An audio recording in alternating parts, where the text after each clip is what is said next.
Right. So today, we want to continue with your data management system. Okay.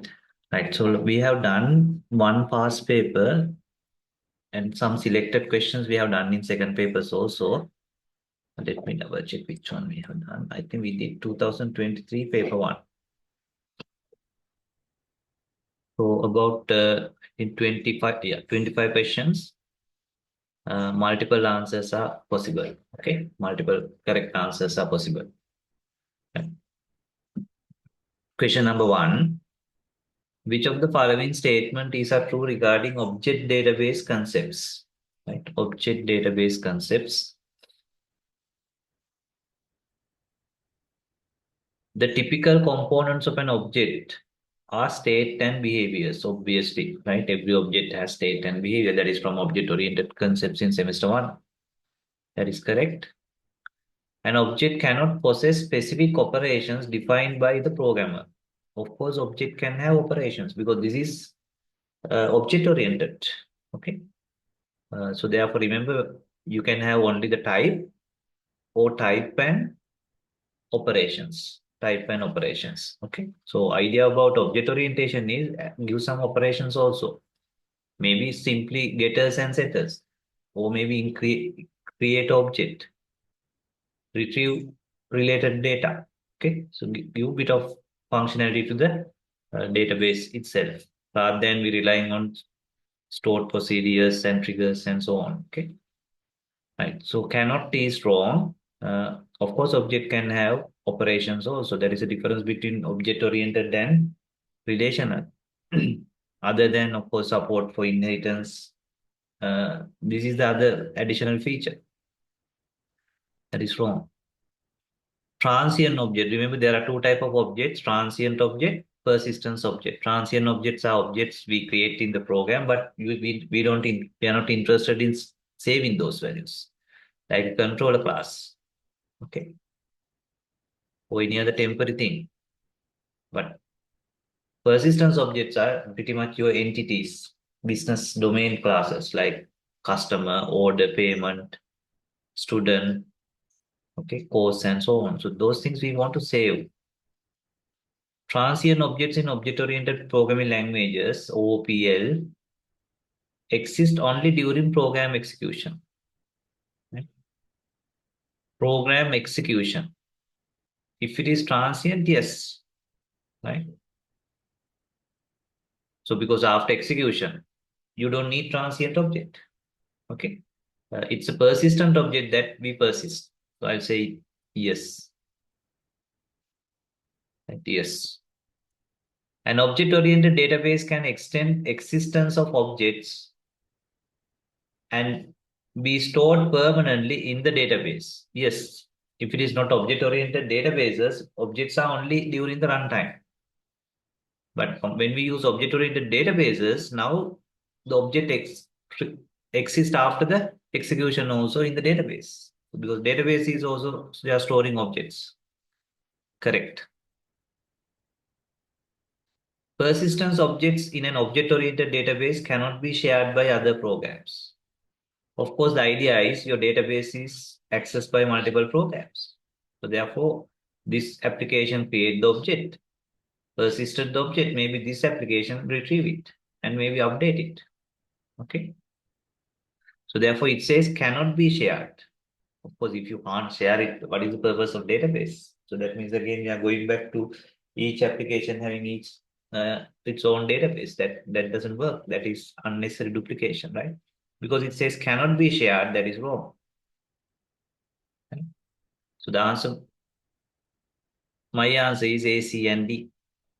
A, C, and D.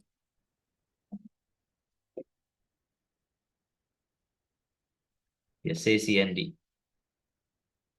Second one. Which of the following statement is true regarding below given type hierarchy? So possibly related to object orientation again. Person, uh, name, address, NIC, birth date, age. Then employee has, so it looks like person is the general class, you can see employee has some additional attributes. This is person. Employee has salary, appointment date. Then undergraduate again have name, address, NIC, birth date, uh, right? Birth date and age. Of course, age you can derive from birth date, should be derived from birth date. But other than that, it undergraduate has course name and academic year. So proceed with something like this, right? Undergraduate, right? Answers. Age can be implemented as operation that calculate the age using attribute birth date and current date. Obviously, yes. So you don't need to persist age, because actually you can't persist age because age is moving thing.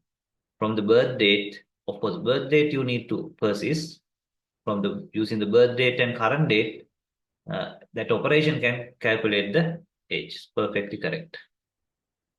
Second one, employee can be defined as employee subtype of person. Correct. At employee subtype of person, name, address, NIC, birth date, age, salary, appointment date. So the moment you say subtype of person, you don't need to specify name, address, because those are inherited. So you just need to say salary and appointment date. But here you have defined everything, right? So do we need that? I don't think. I don't think you need all these, because these are the moment you say subtype of person, these are already there. Right? Even in object-oriented programming. So whatever the attributes defined here, you don't define here because those are inherited, as long as those are not private. I say no. Undergraduate can be defined as undergraduate subtype of person, then course name and academic year. That is correct. So only the additional two attributes are there. Undergraduate can be defined as undergraduate subtype of employee. Is the same? Can be defined as undergraduate subtype of, no, sorry, undergraduate cannot be subtype of employee. So undergraduate must be subtype of person. A subtype includes only the additional functions that are specific to itself.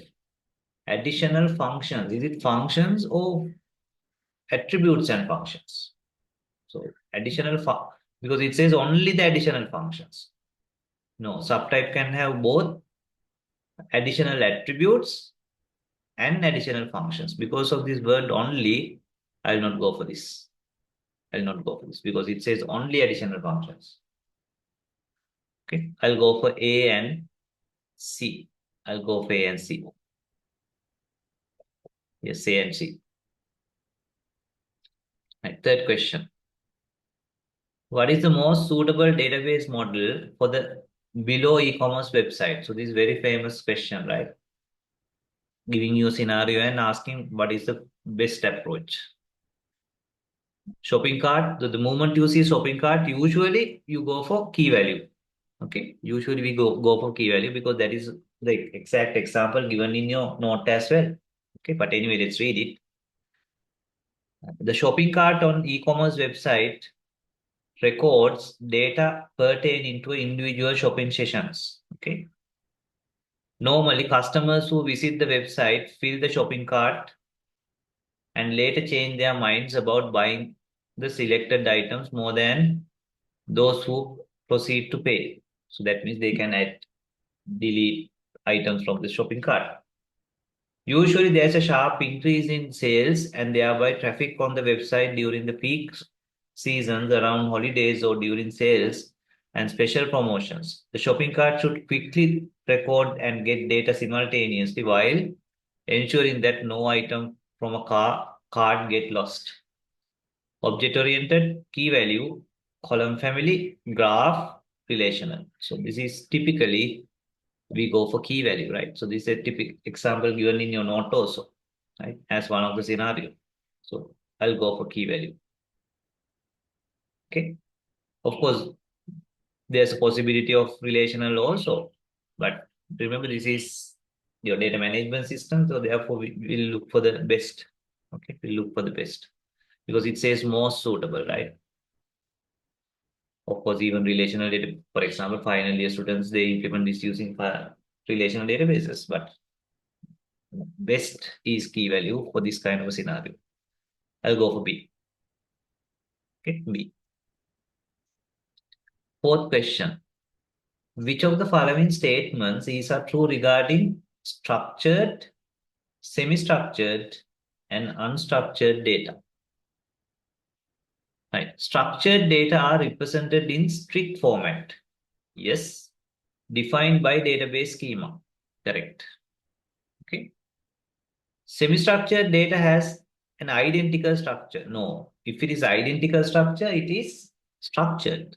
Semi-structure means we have somewhat structure, but not identical. We'll say no. Semi-structured data can be represented based on tree or graph data structures. Yes, right. So semi-structured because there's some sort of a structure, but it's not well structured. Okay. So therefore, we can go for tree or graph data structure. So that is where we use mostly XML. Okay. JSON and so on. So whatever tree or data graph data structure, I'll say yes. D. Unstructured data is mix of schema information with data values. No, unstructured means we don't have a scheme like image, right? Or video or very unstructured text. No schema information for unstructured. Okay. Structured data has limited indication of type of data. No. If it is structured data, we have very good visibility about the data type, whether it's a number, right? True, false value, number with decimals, and so on. That is why structured data, we use relational databases, everything. So it says limited indication, so therefore I say no. I'll go for A and C. Let's say A and C. Fifth,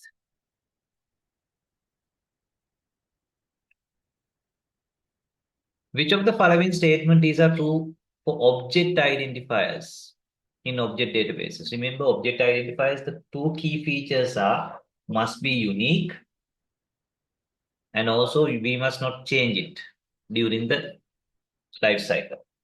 So you don't change the value and it must be unique. Okay. Right. First, OID is non-immutable.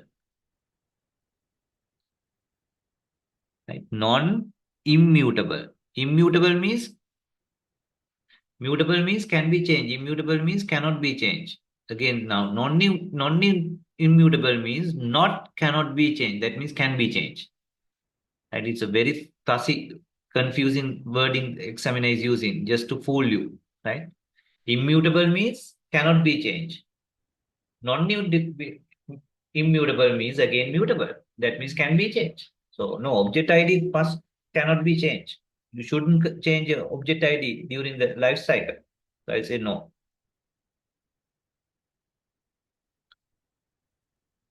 B. OID doesn't depend on any attributes value of an object. Yes, OID is typically machine generated.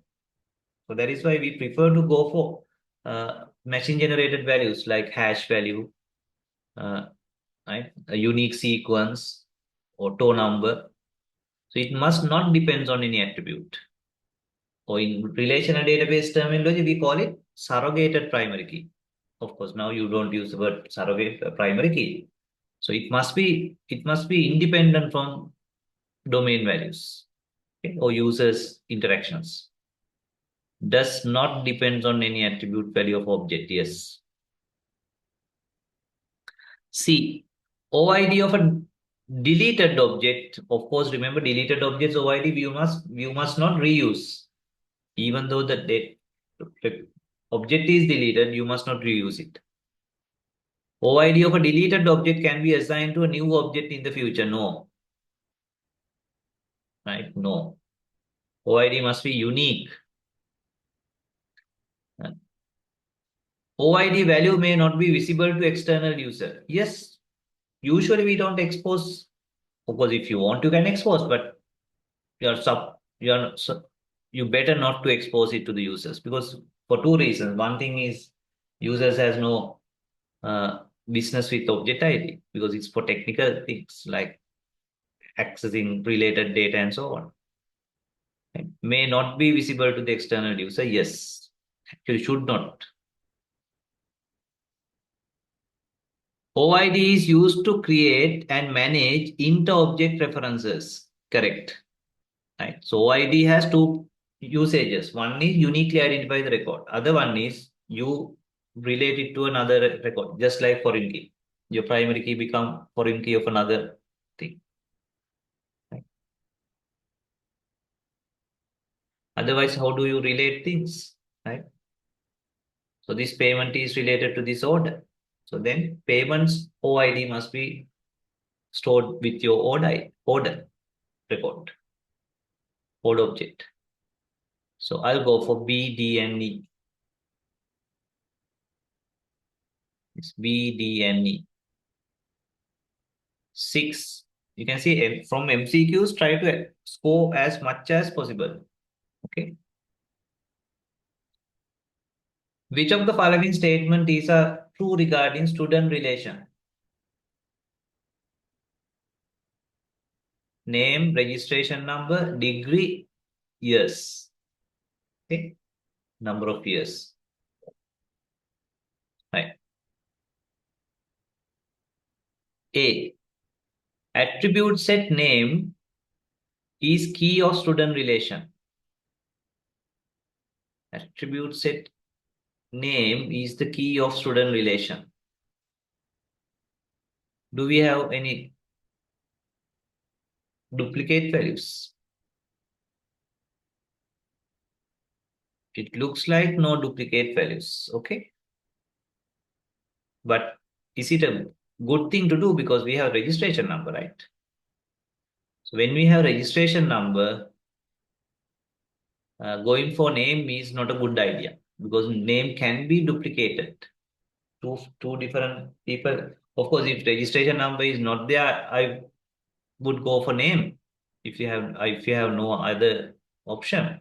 But when registration number is there, I will not go for name. So I'll say no. Okay, I'll say no. B. The attribute set registration number is minimal super key of student relation. So minimal super key means minimally it can uniquely identify a record. So basically minimal super key is your primary key. Yes, registration number, you don't need to combine anything. So the registration number itself is good enough to make it unique. So therefore, yes, so minimal super key is basically primary key. Okay, I'll say yes. Okay. C. Attribute set registration number, name, degree is super keys. Yes, it's a super key because it has a possible primary key plus any addition. If you have additional things, it's a super key. But it must include something uniquely identified. One field or combination, but it must have at least one more additional field also. So attribute set registration number, name, degree is a super key, but not the primary key of the student relation. Yes, it's not the primary key because this is not the minimal. So minimal super key is the primary key. This is something you learn not in semester 3, but something you learn in semester 2 under normalization and so on. Okay. So I'll say yes. It's a super key, but not the primary key. Attribute set registration number, name, degree is a super key. Also the primary key. No, it is not the primary key because it's not minimal. Attribute set registration number, name is minimal super key. No, it's not minimal super key. Minimal super key is registration number. Okay, because registration number is good enough. So I'll go for B and C. Answer is B and C. Okay. 7. What is the number of blocks needed for the file with 1,000 records placed in a disk with 512 byte block size. Assume that one record is 64 bytes in size. So quickly draw this. Right. So there are 1,000 records. This with 512 byte blocks. One block has 512.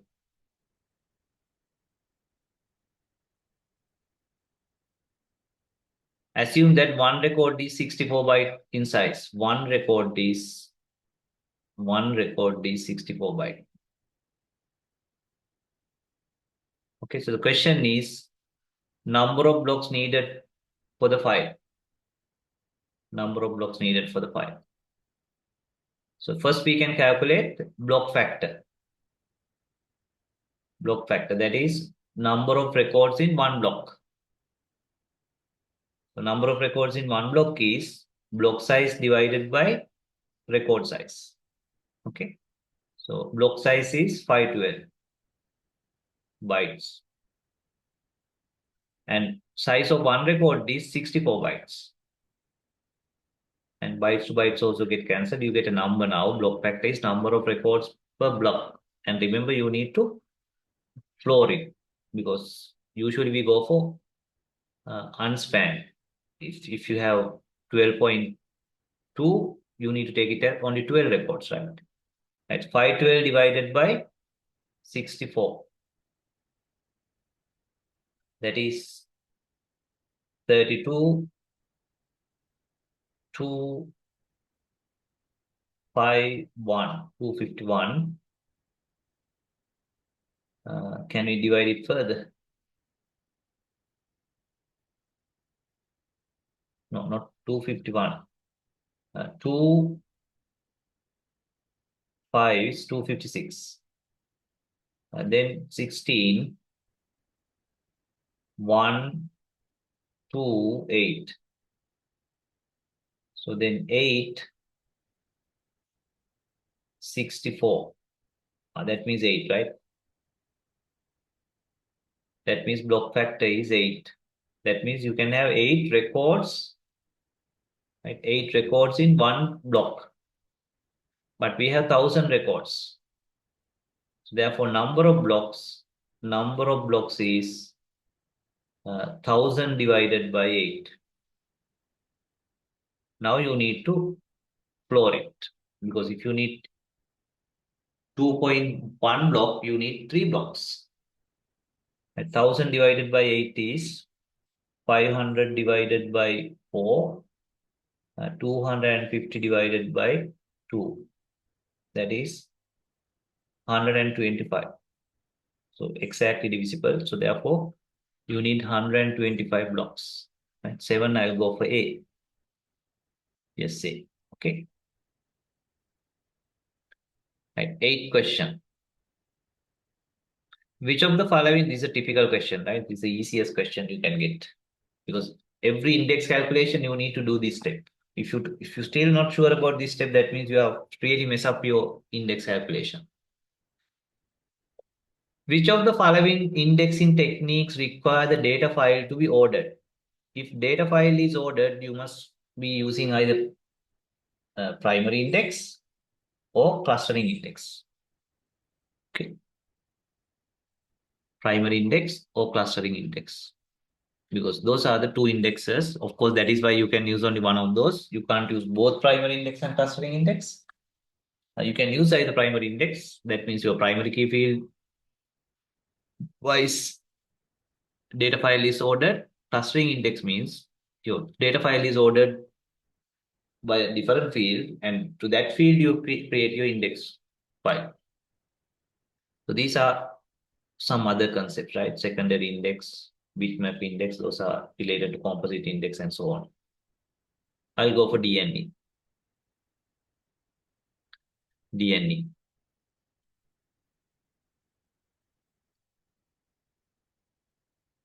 Right. Question 9 and 10.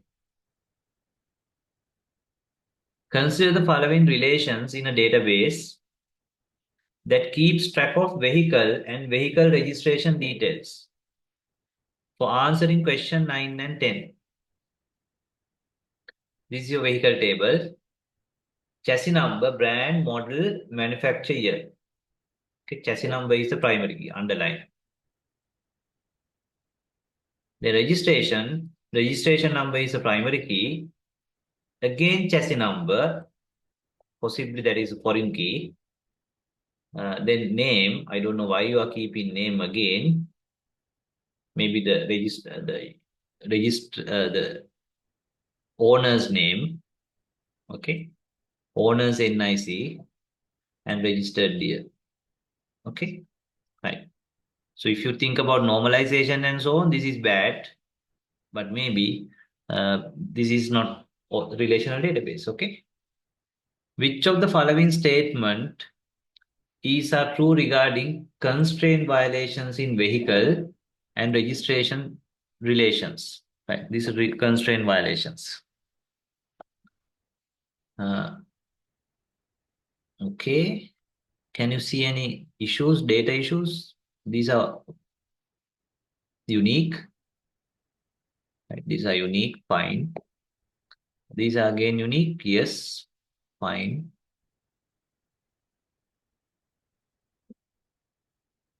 These are different values 30, 24, 0, 5, 30. But these are different. Are they all valid values here?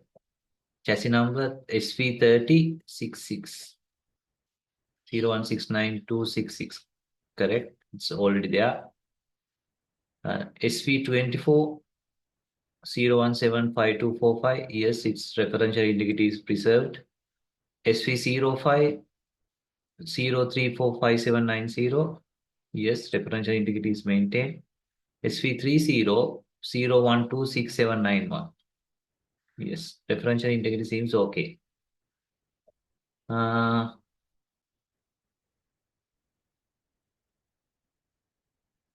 so this is the same person. 89564523 v. So therefore same name, but registered. That means that two vehicles are registered for the same person. Okay. But the issue is person is not a separate table. Okay. Anyway, that's it. Right. So now let's read. I don't see any obvious issues here. It looks referential integrity is okay. Right. Uh, entity integrity is okay. Maybe any other case. Okay. Now let's read it. True regarding constraint violations in vehicle and registration. Insert null for this one into vehicles violate the referential integrity constraint. So if you insert into vehicle table, this is my vehicle table. Null means chassis number is null. So that is not referential integrity violation. That is entity integrity violation. So entity integrity constraint says your primary key field value cannot be null or duplicate. So therefore, this is not referential integrity violation. Of course, you can have Ford, this Fleet Star 2015 and so on, but that is not violating any referential integrity. Referential integrity violation can happen when you are inserting registration table because that is where you have the foreign key. Right? So that is where you have the foreign key. So the referential integrity violation can happen when you insert to the registration, but not when you insert to the chassis, sorry, vehicle. Therefore, I say no. B, insert this into vehicle violates the key constraint. Key constraint means entity integrity constraint or primary key constraint. Is it duplicated? SV05. Yes, SV05. Is it C0345790? 034. Yes. That means you are inserting a duplicate entry with different data. Okay, different data. It doesn't matter either the different data or same data. It's violating the key constraint. Yes. C, delete vehicle tuple with chassis number this SV2401, SV2401, SV2401 75245. 75 years, violate the entity integrity constraint. So remember, entity integrity constraint means you don't have unique primary key. Of course, when you delete this, it doesn't violate any entity integrity constraint, but it will violate referential integrity constraint. Because SP24, sorry, from here, uh, SP24 is this one. If you delete this, it will not violate entity integrity constraint. It will violate referential integrity constraint, because now when you delete this record is not referring to a valid value, right? Because you are deleting it from the vehicle table, right? Vehicle table. So therefore, when you delete it from the vehicle table, it doesn't violate entity integrity constraint. Rather, it will violate referential integrity constraint. So therefore, this is wrong. Right. D. Update the chassis number of the registration tuple. That is this table with registration number WPCBA 2034. WPCBA 2034 means this one. You update it to this SV30 blah blah blah. Violate key constraint. So one thing is, usually you don't change it, but some databases allow you to change the primary key, but then it must not duplicated. SV30.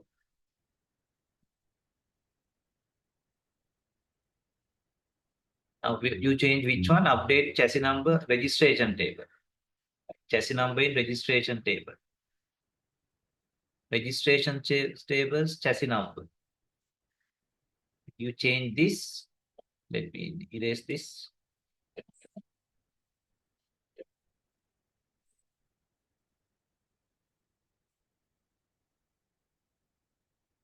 Right, so what we do? Registration update the chassis number of registration tuple with registration number WPCBA 2036.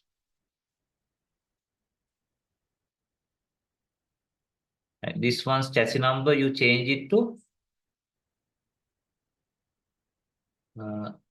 SV30 SV30 0169 0169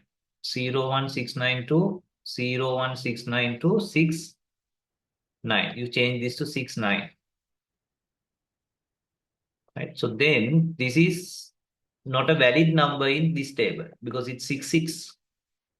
So therefore it violates referential integrity constraint. Okay, it violates referential integrity constraint.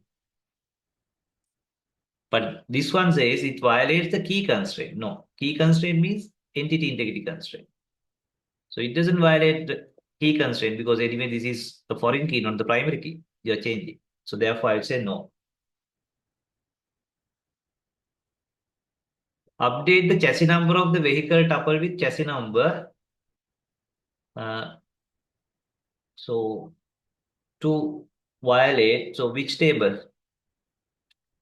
of vehicle tuple? Okay, vehicle table. Right now you are changing the vehicle table. What you do? Update the chassis number of the vehicle tuple with chassis number SV05. SV05, that is this one. 0345790. 03457, yes, to SV30. SV30. SV30. 01267191. 01267191. Now this one's chassis number is same as this one. Right. So if you change this one's chassis number to this, that is same as this one. So that means it violates key constraint, no entity integrity constraint. Right. Violate the primary constraint. Yes, it violates the primary constraint. Primary constraint means entity integrity constraint. And the referential integrity constraint. So now do we have any reference to this one? 790. Yes. So that means now if you change this, 0345790 is already reference. So if you change here, Now this is not referring to a valid record. So therefore it violates referential integrity constraint also. So two violations happens. One violation in this table, other violation in the registration table. Yes. The answer must be then B and E. Right? B and E. B and E. And any questions? Because I'm keep doing, right? Right. 10. So far these questions, if you know your theory, not very fussy, not very challenging, if you know your theory. Okay. 10. Which of the following SQL statements specify the database constraints that manufacture year of a vehicle must be similar or prior to the registered year of the vehicle? Which of the following SQL statements specify the database constraint that the manufacture year of a vehicle must be similar or prior to registered year? That means manufactured year must be same as registration year or older than registered year, because otherwise you are violating business rules. Okay, so that you need to check. Okay, so this is little bit fussy. Okay, so you better do these kind of questions at the end. Okay, right. So we'll do this as the last part. Okay, because if I read this, I get little bit confused. Okay, so let's keep this for the time being, but we will revisit after finishing the rest. Okay, right. 11. Consider the below given schema for marks relation in which student marks for math, science, and history are recorded. Which of the following SQL statements create the trigger student marks so that the total and average of specific marks are automatically inserted whenever a new record is inserted into the marks?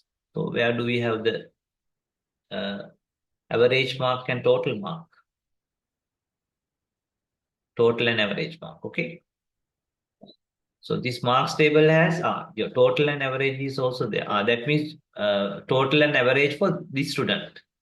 That means math, science, and history. You sum it and put it there, and divide it by number of subjects you divided there. So that is not difficult because for the same record you are doing this. Okay, right. So it should be a after trigger, right? After trigger, or maybe yeah, it doesn't matter. But ideally, I feel like it should be after trigger, after, because then only you have the registration number and so on, right? Usually, insert triggers are after triggers, mostly. Right? A, create student mark trigger before insert on marks for each row set. Marks total is marks maths plus marks science plus marks history. Uh, Marks average is marks total divided by 3. Okay, it's by the way, it's a before trigger, but before trigger can be also there, right? You keep that data also into the insert statement. It looks okay, right? Create student marks trigger before insert. Syntax error, right? It must be create trigger, right? Not create student marks trigger. When I look at the second one only, I found that it should be create trigger name, right? Not create trigger name and trigger, right? So that is a syntax error, right? It looks like there's a syntax error.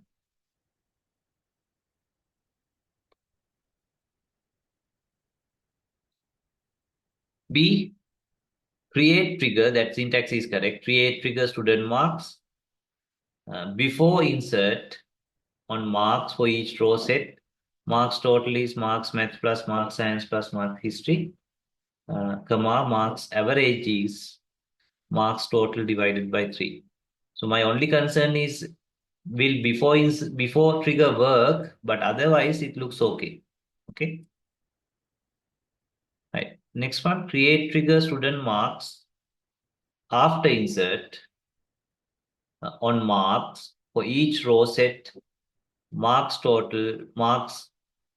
total equal marks maths, marks science, marks history, marks average is marks total divided by 3. So that is also correct, right? And I prefer this because it's a after insert, whereas this is I think only difference is that, okay? And this one is again the syntax issue is there. So therefore I'll not go for this. What about this? Create trigger student marks before insert on marks for each row set. Marks dot average is marks dot total divided by 3. But marks total is available here. Right? So first you need to create the marks total and then you create the average. But otherwise, by the time you calculate the average, total is not there or the total is null. I will not go for this. Right? Should I go for before or after? I feel like after is better. Okay, after is better. Uh, I'll go for C. Okay, I'll go for C. So that is question number 11. 11.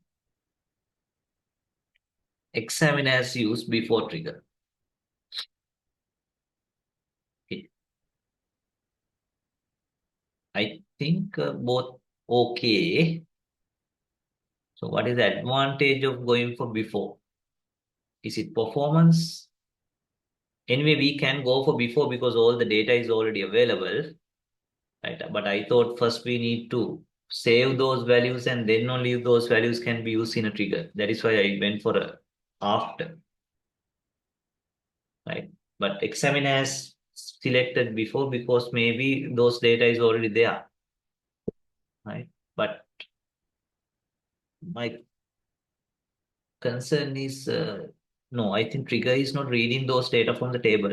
Trigger is reading these data from the your statement. I think, yeah, maybe performance reasons examiner has gone for before.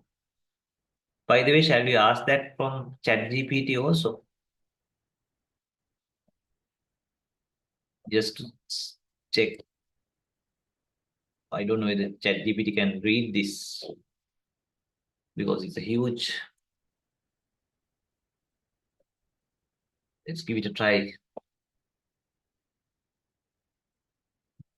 Let's just give it a try and see. I don't know exam. ChatGPT read this. If it can read, it will give you a suggestion.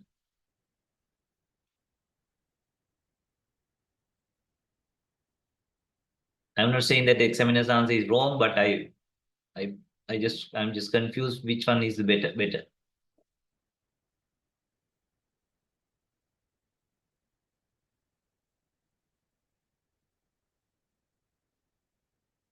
It looks like ChatGPT managed to read it.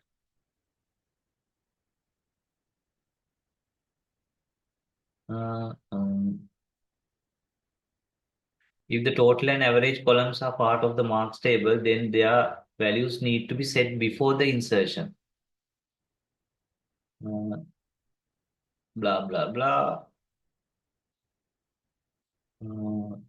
So then the correct answers A and B. So that means accurately define a before insert trigger with correct logic.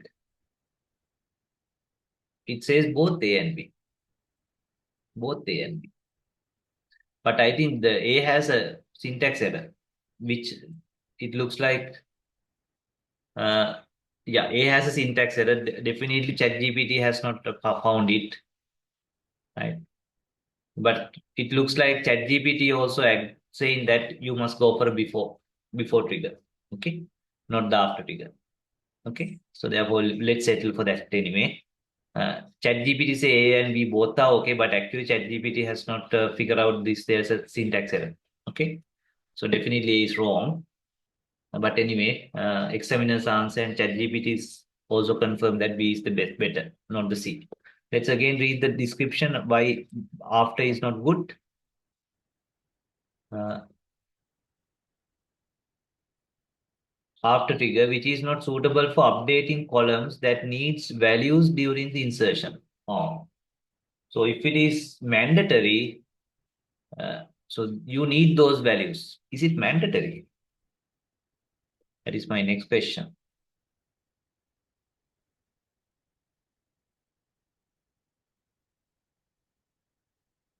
But it doesn't say those are mandatory anyway, right? It doesn't say that total and average are mandatory. But anyway, I still feel like the after trigger may also work, but I think performance wise, before trigger is better. Okay. Right. So answer is B. Okay. Right. Question number 12. Which of the following statements is are true for distributed database concepts? Distributed databases. Naming transparency. Naming transparency means your names are not specific to different replications and so on. Transparency means you don't care. You don't need to care. Transparency means you don't need to care. Right? Transparency is good thing. That means you don't need to care. It's handled by the database. Maybe different sites have different names for the same table, but you just refer to the global name. Okay.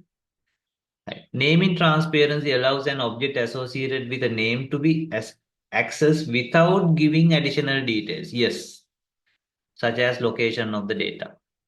Yes. So that means transparent means you don't need to refer to change differences. Correct. It's funny, right? So usually transparency means it's visible and you must refer to it. But in IT, transparent means you don't need to refer to it. Okay. Right. B. Fault tolerance is one common approach in constructing a system that is available. Available. That is availability, right? Fault tolerance and availability. Of course, fault tolerance increase the availability. Right? One common approach in constructing a system with availability. But usually, how do you increase the availability? By replication. Right? Fault tolerance is also okay, right? Anyway, I'll say yes. Vertical scalability.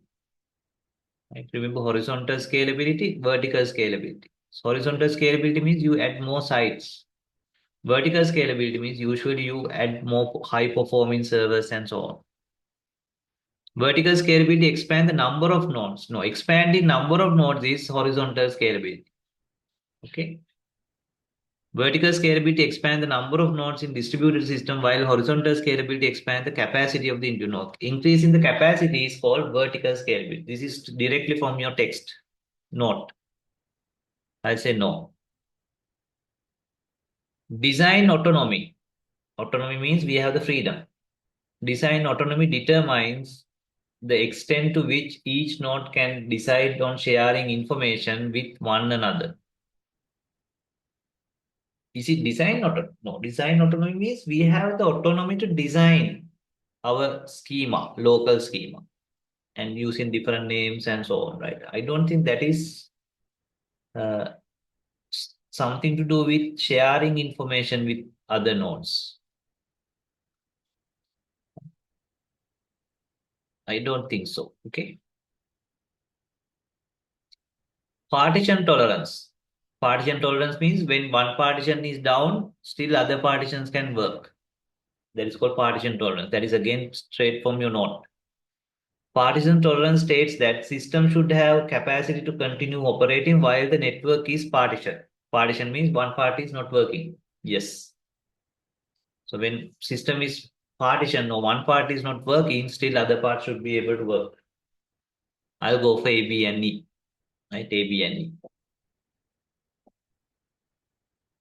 Right? Examine has not taken B. Okay. A and E is correct. Why not B? Fault tolerance is one common approach in constructing system that is available. I think this is not, maybe fault tolerance is not directly related to availability according to your note. Maybe indirectly, still feel fault tolerance increase the availability.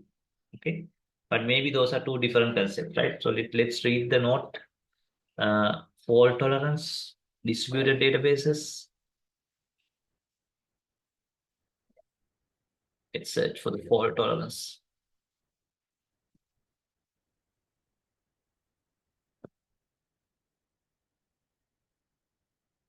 Right, reliability and availability. There are several approaches to make system reliable. One method is fault tolerance, right? So fault tolerance is for reliability, not for availability. I think that is a reason. Right? That is the reason examiner has not taken that.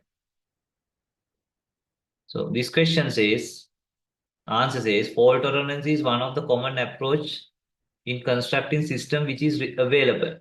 No, fault tolerance is related to not for availability. Uh, Fault tolerance is related to what? Reliability. You can see reliable, but availability, reliability, both are there.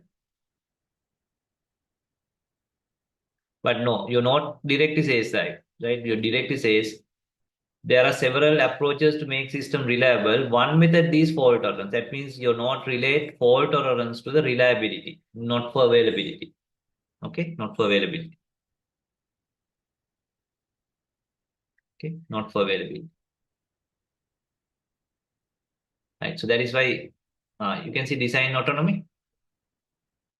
Independence of data model usage and transaction management techniques. Design autonomy. Communication autonomy, the extent to which each node can decide on sharing information with other nodes. Execution autonomy, independence of users to operate as they prefer. Okay. These are a little bit fuzzy. Okay. Anyway, so now your questions are getting a little bit fuzzy. But I think the first 10 questions, those are not very fuzzy. Let's hope we don't get a lot of fuzzy questions, okay? Right, question number 13. Consider the following branch relation in the company database.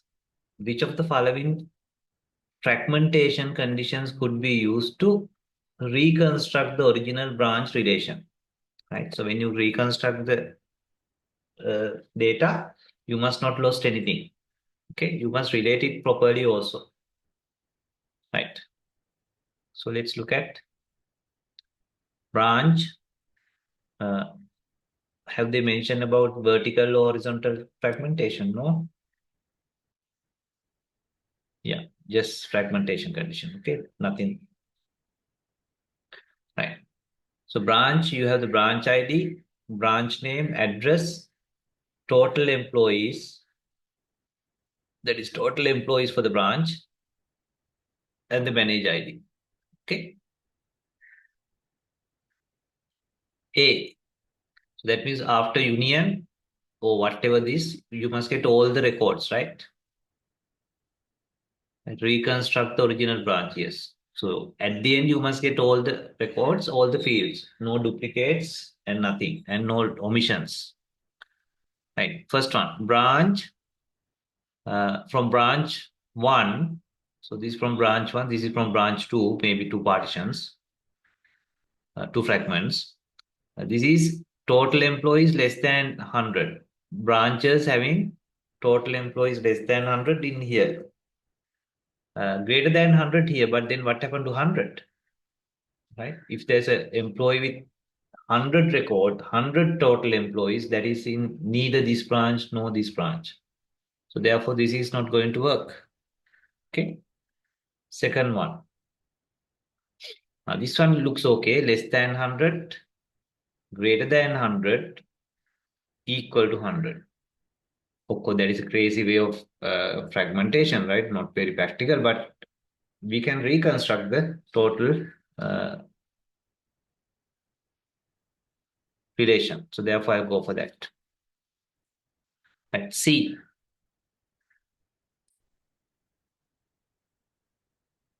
Phi, this is not a sigma. Here you have the branch ID, branch name, and address.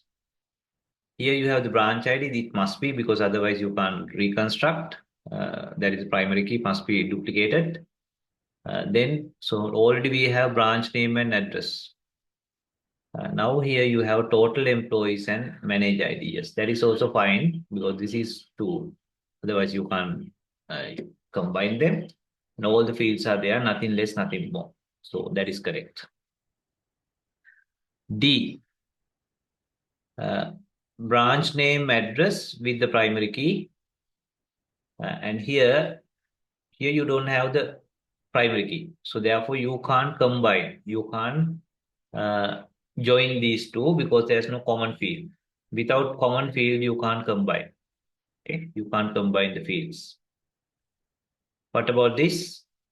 It's a union, branch one, branch two, phi, branch ID, branch name address, branch ID, total employees, manage ID. Right? So that looks okay, right? Branch ID is there, branch name is there, address is there, total employees are there, manage ID is there. Okay, but this is union, right?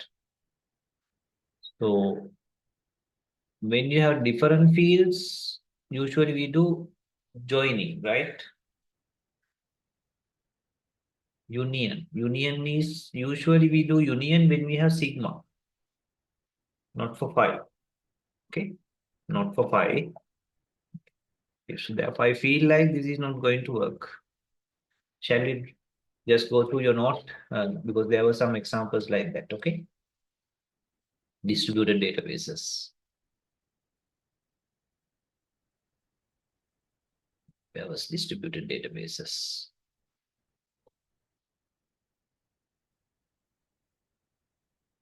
Yeah, it was at the very last part, right?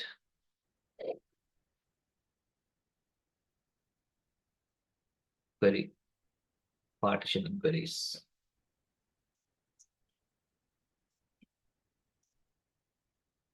There is no SQL.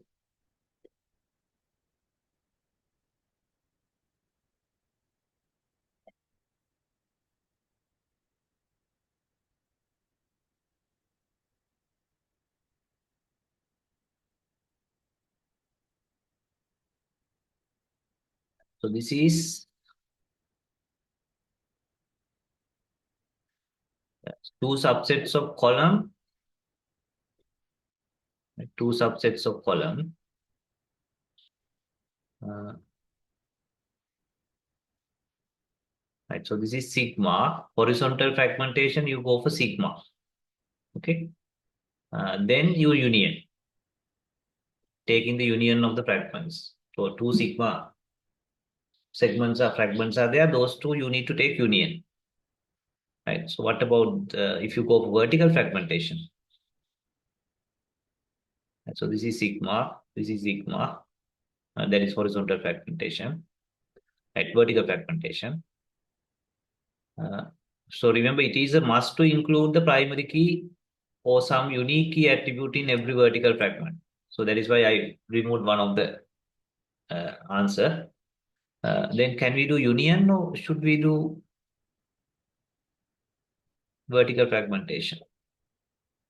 The outer union on vertical fragment can generate the original. Outer union can be done. That means not necessarily intersection, right? So this is phi. Then how do you combine? And how do you combine is not given.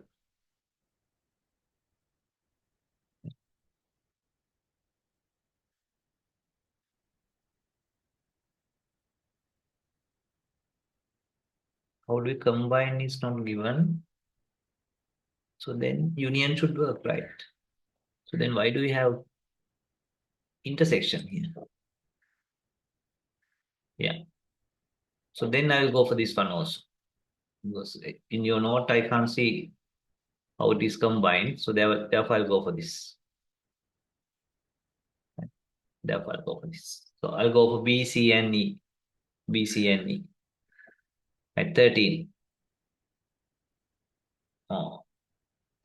examiner has not taken E. So that means maybe because these two are identical. No, examiner has not taken. Oh, yeah. Uh, examiner has not taken E, right?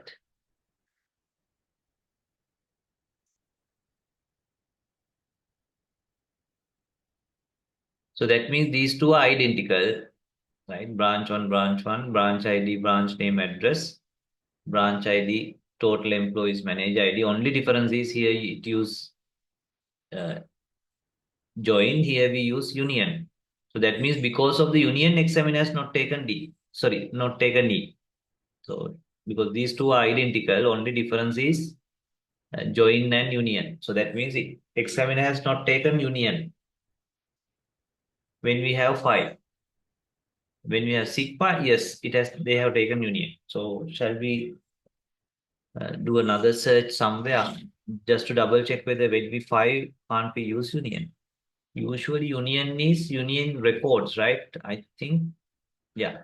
So I think that is fair, right? So remember when you join different columns, right? When you join two tables also, right? So these records are connected to these records and these columns are also coming, these columns are also coming. So therefore joining is combining columns, maybe from two tables or in this case, two fragments. Union is these set of records and these records, you combine the record. Duplicate records are ignored. So I think, yes, union is not going to work. When you are connecting columns, whether it's two tables or two fragments, it must be joined. It must be joined. So that is why examiner has not taken this. So just make a note of that. Okay. So when you fragment, if it is horizontal, use union. If it is vertical, use join. Because remember, left outer join, right outer join, inner join. So joining is usually two tables. So you get these columns as well as these columns. But now two fragments. Two fragments, this has set of columns, this has other set of columns. So then union is not going to work. Joining is going to work. So definitely, right? Yeah, definitely. So therefore, E is not answer correct. Examiner's answer is correct. Okay. Right. Anyway, it's a very good question, right? So that is one of the advantage of facing exams. So when you face exams, if you have any gray areas, you are forced to clarify those because otherwise you don't have the confidence to go to the exams, right? So that sharpen your knowledge. If a paper is good, actually, if paper is really bad, it becomes the other way. Okay, this paper seems to be really reasonably good paper. Okay, right. 14.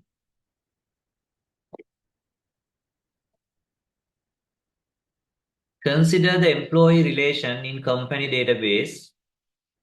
Let E1, E2, and E3 be fragmentations of employee. Which of the following correctness rules of fragments are violated?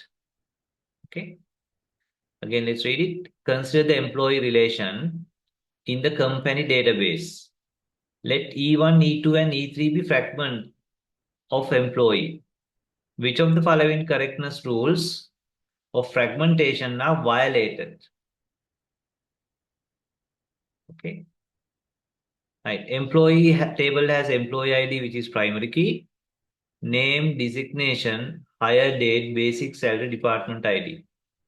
Okay.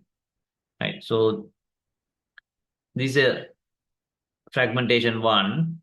It is a mixed fragmentation. Both sigma and phi is there. Basic salary must be greater than or equal to 60,000.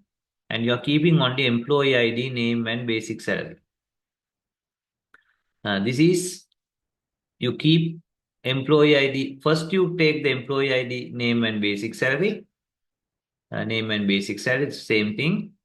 And then you filter out for less than or equal to 60,000. So that means 60,000 employees are in both E1 and E2, which is not a good thing to do. Okay. Then E3 is from employee, you just have the designation, hire date, and department ID. So here the bad thing is you don't have the employee ID. That is very bad because, right? You don't have the unique field.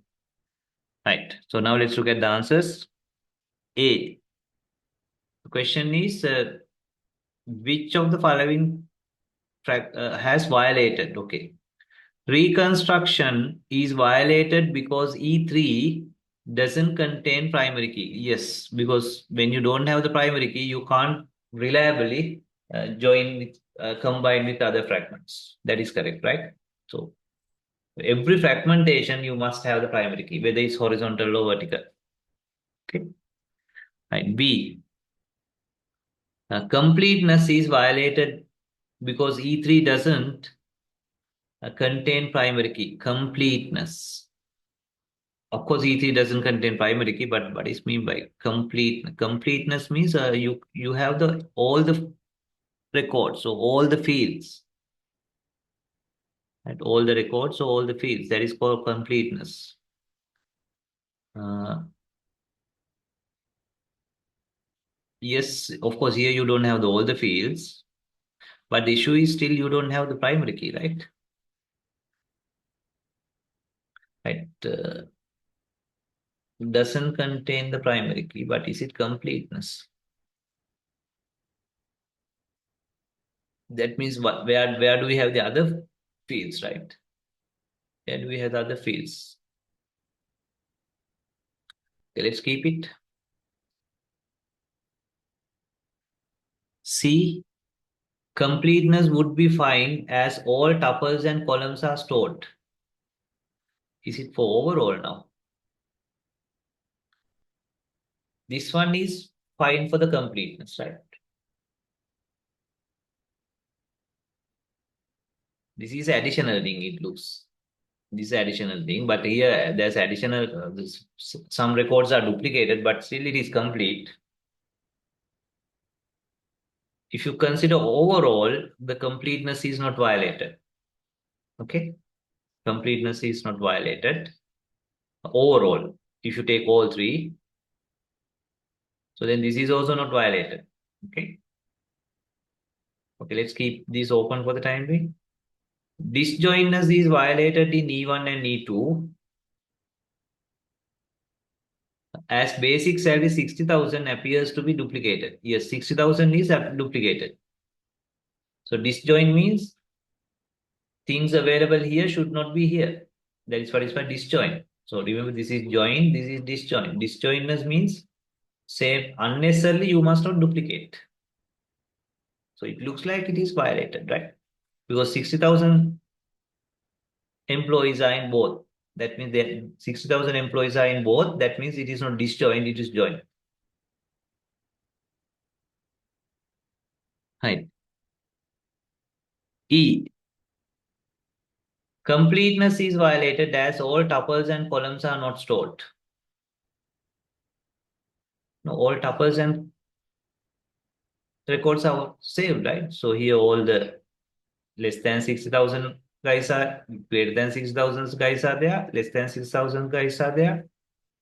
Only thing is duplication, but it doesn't violate the completeness. And this is looks like the additional thing, additional one.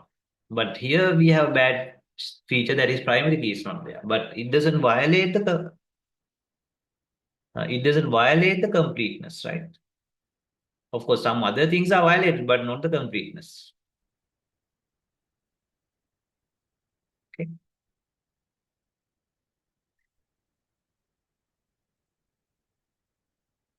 So here also it looks like completeness is not violated if you take all three together. Uh, the issue is here primary key is not there. Here the same record is duplicated. So disjointness is not violated. Maybe here reconstruction is violated because primary key is not there. But therefore this is also fine, right? Because it is not completeness that you violate. I think these questions, these things are referring to the entire whole. Okay. So this one still I am not very sure. E3 doesn't contain the primary key. Yes, E3 doesn't contain the primary key, but it violates not the completeness. It violates reconstruction. Right? Reconstruction. So therefore, we will not take that also. Okay. So then it should be AC and D. Okay, shall we read the note again? Distributed databases.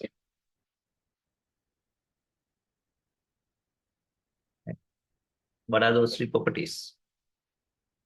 Uh, Completeness,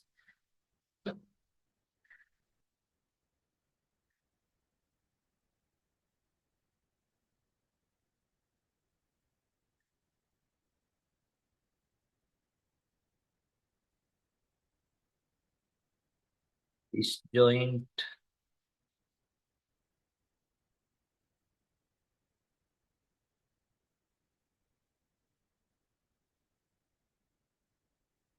reconstruct.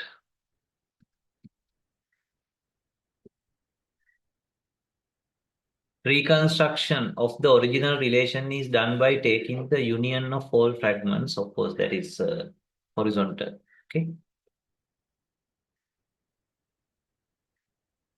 Anywhere else?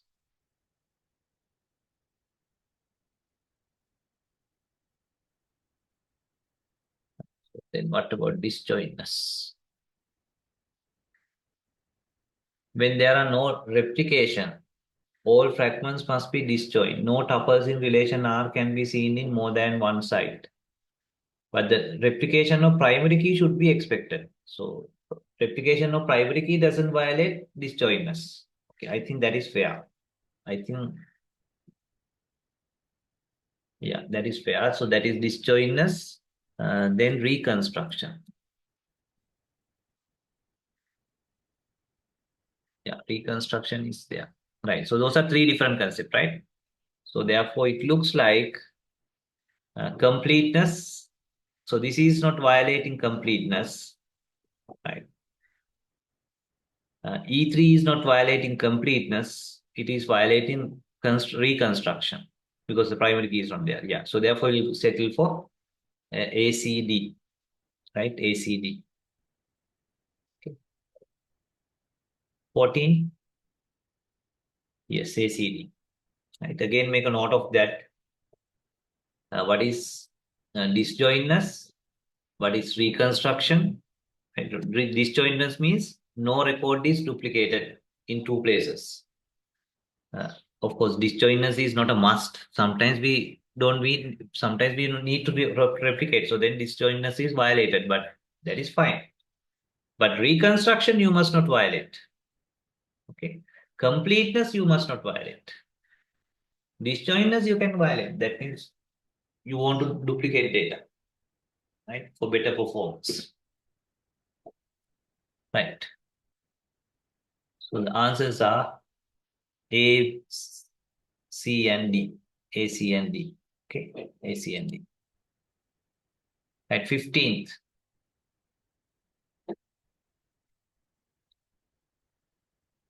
Which of the following statement is are true for NoSQL characteristic related to distributed databases and distributed systems? Okay. Horizontal scalability. Horizontal scalability means you add more and more nodes. Vertical means you improve the performance of the node. This is horizontal scalability. You have more and more nodes. Cannot be carried out while the system is operation. Of course, while the system is operation, we can add another one. We can add another one, right? So it should be fine because it's you're adding another one, right? So I'll say yes. B, replicas are effective. Replicas, that means duplicate. Effective for improving the performance of write operations, but may not effective for read operation. It's other way. When you have replications, right, you need to write to multiple. So when you have replication, the performance improve for read, not write. Okay. So performance improvement is when you replicate, it is for read because you have your data near you. You can read it from that to other. That is definitely wrong. C. Combination of shredding and replication can improve load balancing and data availability. Right? Shredding means again you distribute it into different nodes. Okay. So replication means the same data is duplicated. So same data is duplication is more for availability. Shredding is for load balancing. I think correct, right? Respectively correct. Shredding is to load balancing because you some data is here, some data is here. Load balancing. Replication means same data is in multiple places. That is for availability. Yes, right. So it's perfect. Right. D.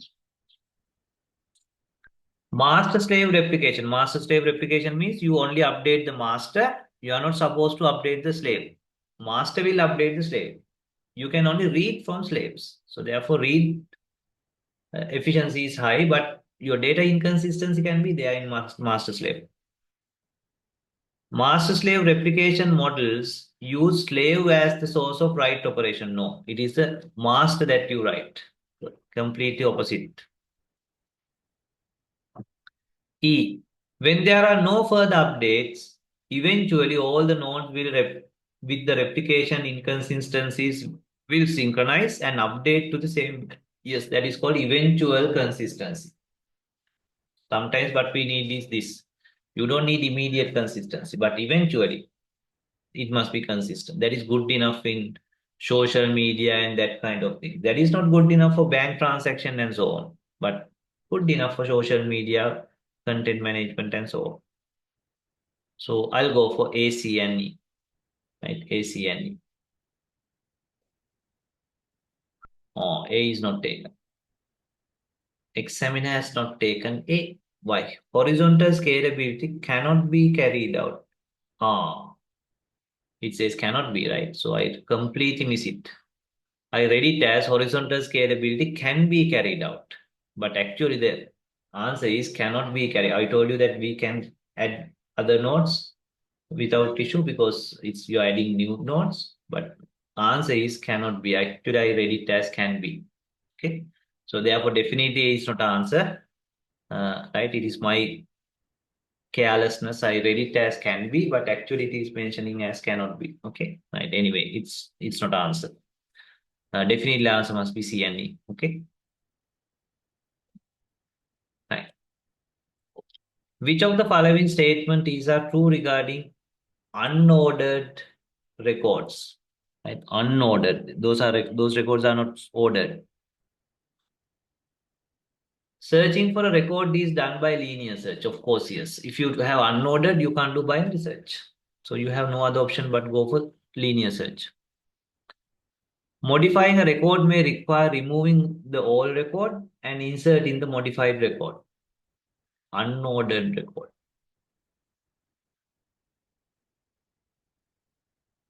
Do we need that? Modifying a record may require Why do you want to remove? Why can't we just read it, update it, and write it back? Because anyway, we don't need to preserve the order, right? Right. If you don't preserve the order, usually what we do is what? You can just remove it and add it to the end. Right. But that is also why. Why do you want to remove it and add it to the end? So why can't we just take it, update and write it back? Because that is easier, right? Modifying a record may require, but it says may require, right?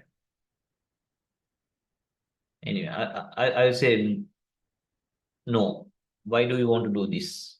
Okay, because we can change that and write it back also, right? Though it is unordered. Okay, I'll say no. Adding and deleting record is faster and efficient, right? Adding is faster because you can just add it to the last, right? Adding is faster definitely because it's unordered. You can just add it to the end. Always new records add to the end. You don't need to maintain any order. Okay. But deleting is not efficient because deleting need locate in the record. Now locating the record is not easy because it's not ordered. You need to do a linear search. So therefore, first part yes, second part no. First part yes, second part no. So therefore, overall I will say no.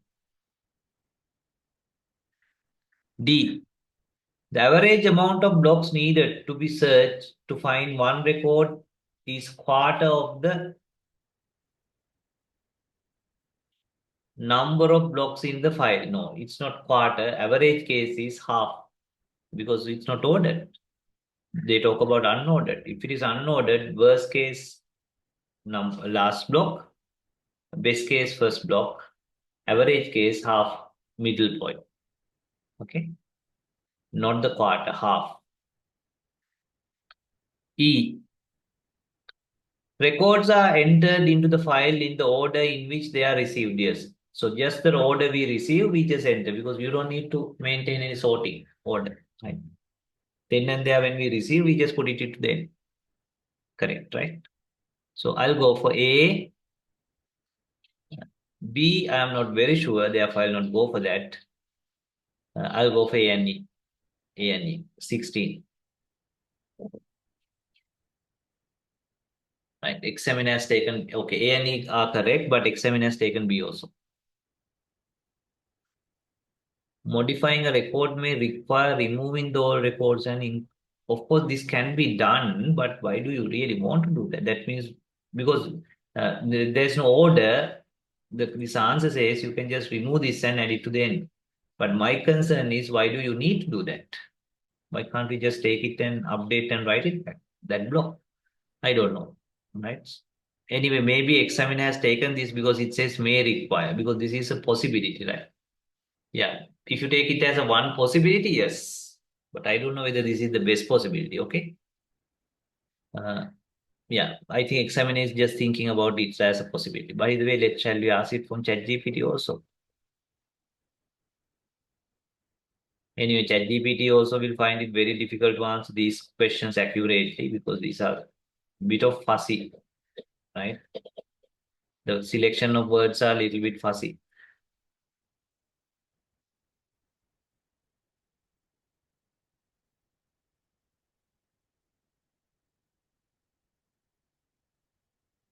Let's check what ChatGPT thinks. If I can't upload it.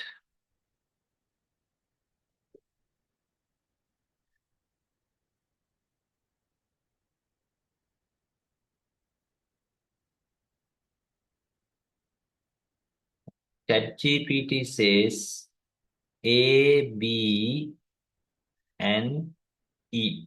A, B, and E. Yes, right. That is exactly the examiner's answer also, right? Yes. So maybe, right? A, B, and E, correct. Okay. ChatGPT also confirms. A, B, B examiners, ChatGPT also says B is possible, maybe because may require. And obviously, okay. Right. 17th. Which of the following is a method for collision resolution in hashing? Right. What are the collision resolution techniques? Open addressing is there, chaining is there, clustering, is it collision management? Definitely open addressing and chaining. Okay.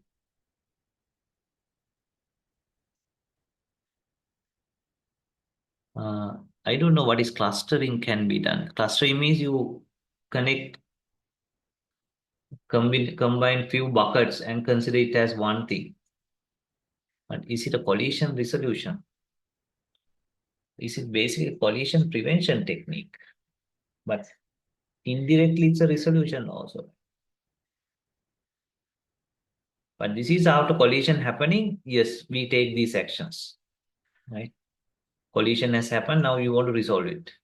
But this is collision prevention technique. Okay, so therefore I will not go for two. Right, I will not go for two. I'll go for one and three. Right, I'll go for E. Yes, answer is C. I hope this is mentioned either in data management or uh, data structures and algorithm. Okay. If it is data management, it must be in indexing. Because remember we had the hash index. Right.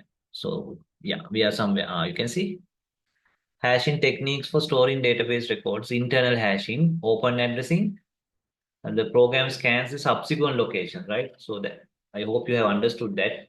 Say your hash value is calculated and hash value has given you this block, but unfortunately this block is already filled. So they need to look for the next block and so on. So that is called open addressing. Program scan the subsequent locations. A chaining means you create a sort of a linked list and add it to the end of the linked list. Right? New record is unused overflow location and putting a new record in an unsaved overflow location. Multiple hashing means if first hash results in a collision, you use another hashing algorithm, secondary hashing algorithm, and see whether that is available. Okay. So those are resolutions. That means collision has happened. Now we try to resolve it. Right. Collision resolution. But that creating a bucket like that is collision prevention. Okay.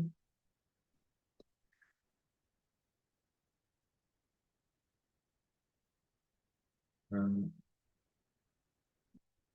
yeah, buckets of continuous groups are, so that means you have bigger storage.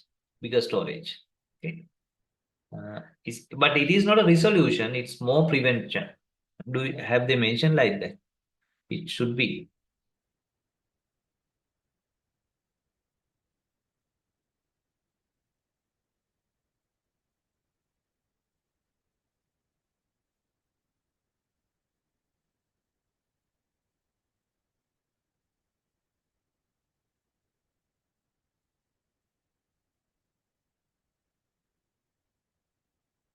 You can say collision problem is less severe. Okay, less severe. That means it's prevention. Okay?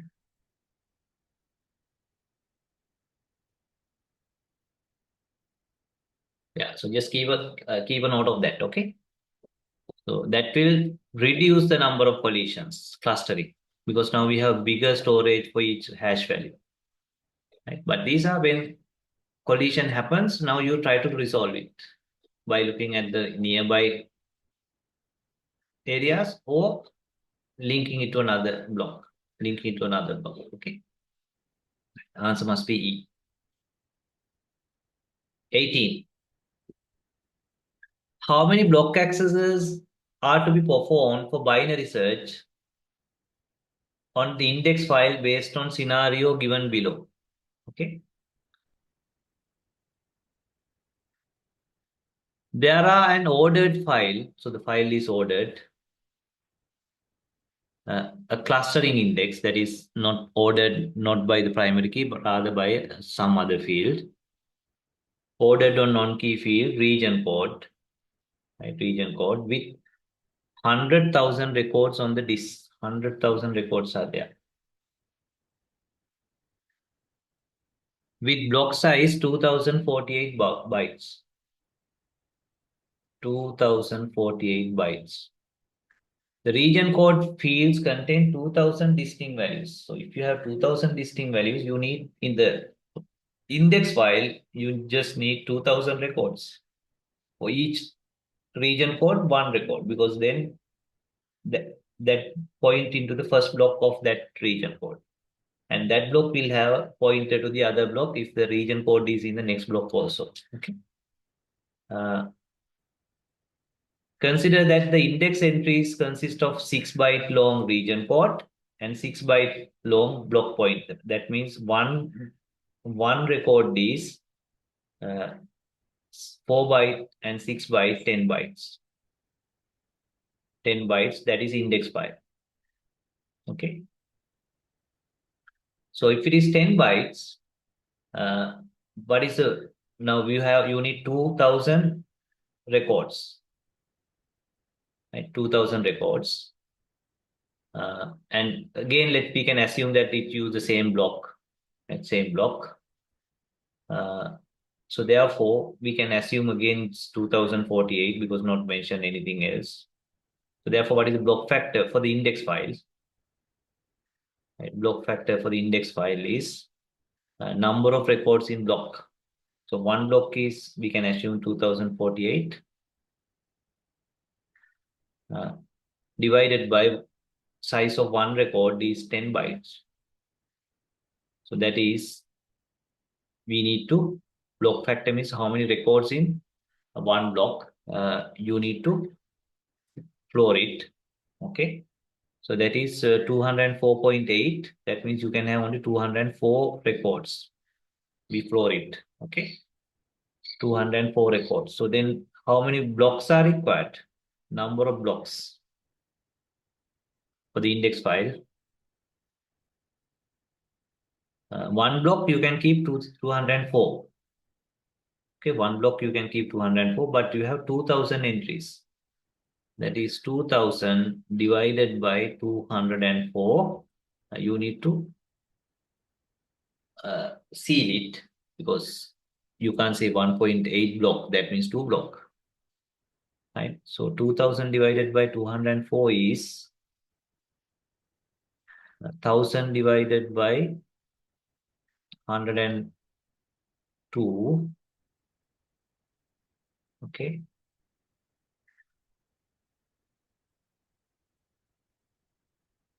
But no such answer, right? That is why I'm looking. That is somewhere on 90 odd.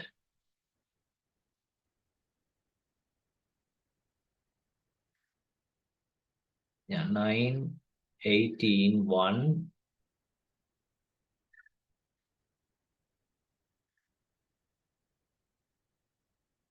Somewhere on 9 point something. 9 point something means 10, right? Yeah. So you need 10 blocks. So that means your clustering index file need 10 blocks. And there you can do a binary search, right? Binary search. So therefore, the question is how many block access? So here you need to do log 210 plus one more to go and get the record, because now you have the block pointer. Okay, block pointer. But initially log 210. Okay, log 210. How many block access are performed for the binary search? But this is only for the binary search. So for the only for the binary search, it is log 210. Then the total number of block access is log 210 plus 1. And there can be additional access also if your blocks are changed. Okay. But for the binary search itself, you need only log 210. I'll go for B. 18. Yes, answer is B. Okay, I hope you got it. Okay, so these are the simple questions, right? Usually complex questions are when you have multi-level indexes and so on. Okay. Right. 90.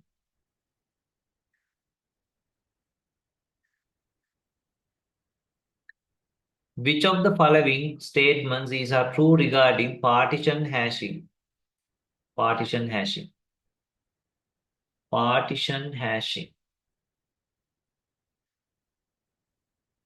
Just try to recall what is partition hashing. These are the latter part of your note indexing. When you go for composite indexes, right? When you go for composite indexes, you need bitmap, partition hashing, and so on, right? Okay, actually, I have completely lost what is partition hashing is, right?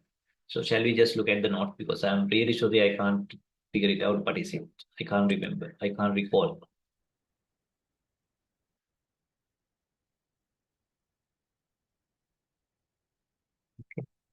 Partition hashing.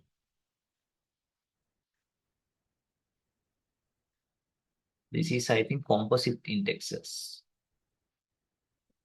Composite indexes. Right. Dense versus sparse we have done.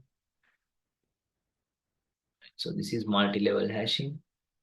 But partition hashing is related to composite hashing.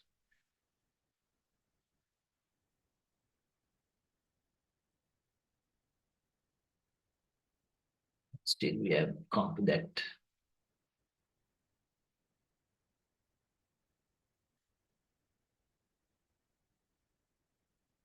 Yeah, multiple keys. So it should be here. Composite. how to go for the composite. That is something like employee ID and project ID, composite. Right. Whereas, right. So indexes on multiple keys, that is composite keys, right? So what are the options? Partition hashing. What else?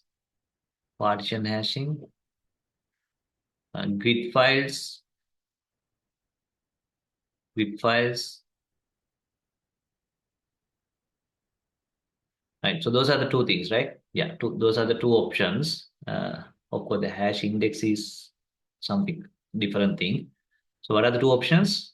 Uh, Partition hashing and grid files. Okay.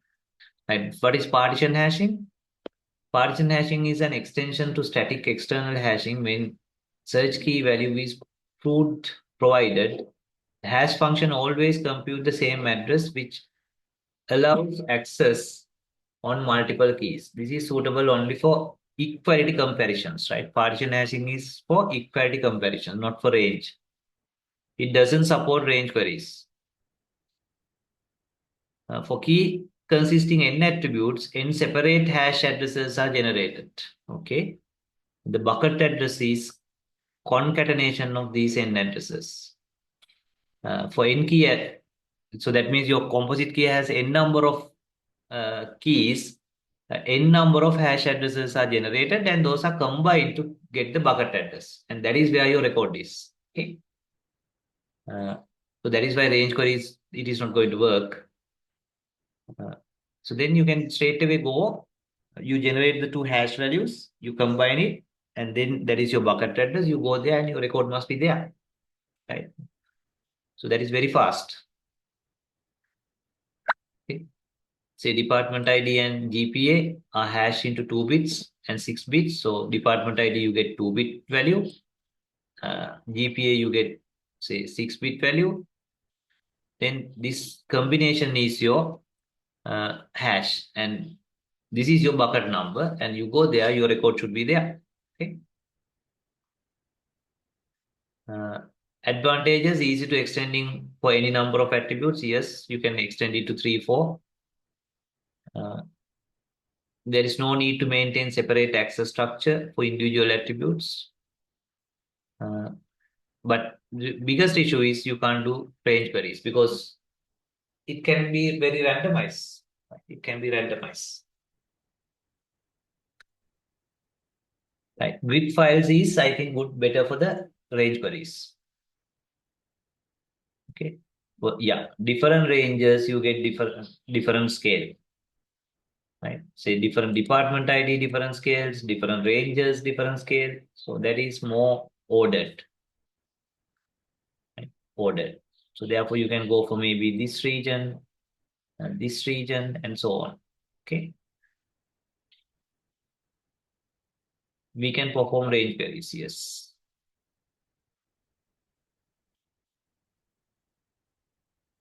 Right. So now let's read the question.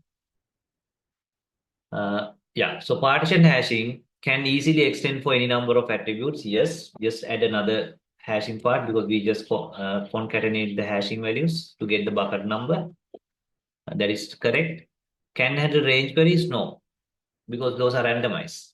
For range queries, you need to go for grid file. No need to maintain separate access structure for individual attributes. Yes, right? Because we just calculate the hashes and combine. Okay. Yes. So then definitely your answer must be 1 and 3 only.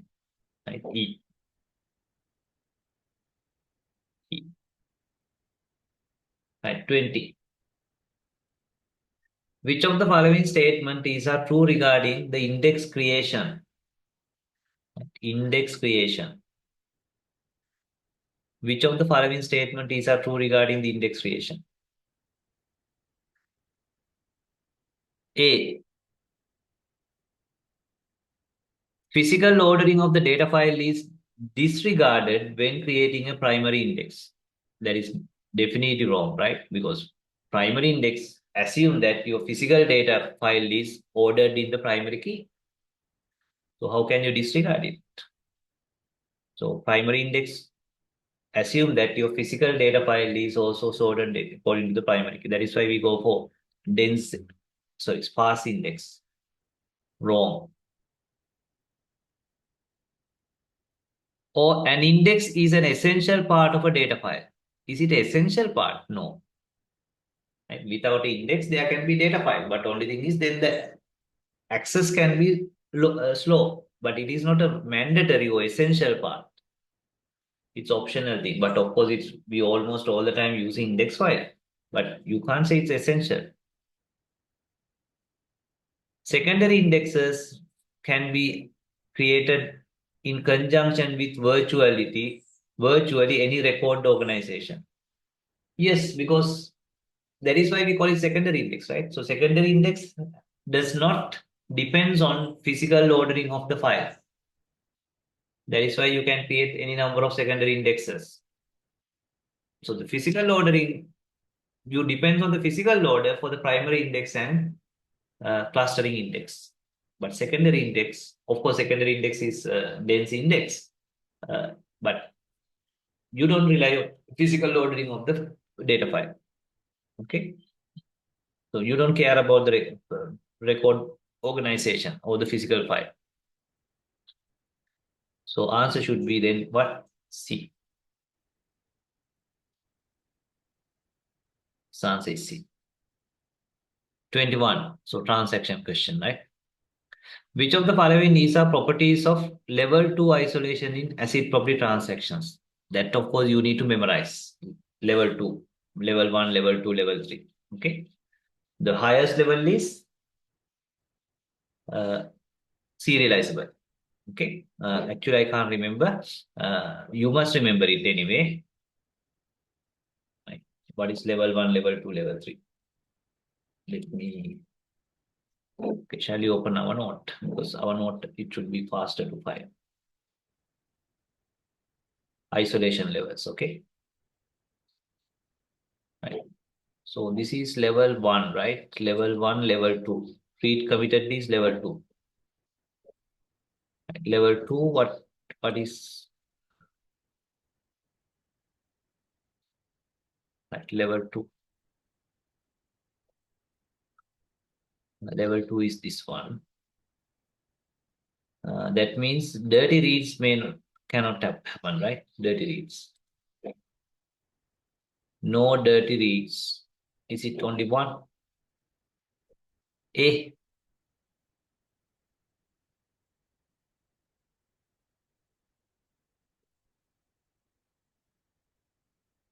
21. Oh, C. 21 answer is C. No unrepeatable reads. Level 2. Level 2. No unrepeatable reads. Is it level goes from bottom to top? Because we usually use the word rather than numbers. That is the issue. Maybe your UCSC not use numbers.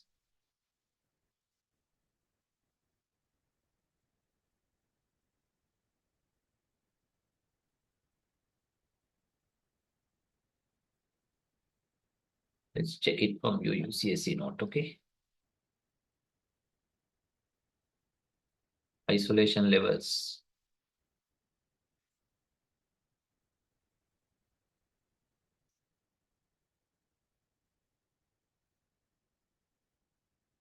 We check the answer 20. Sorry for that, okay?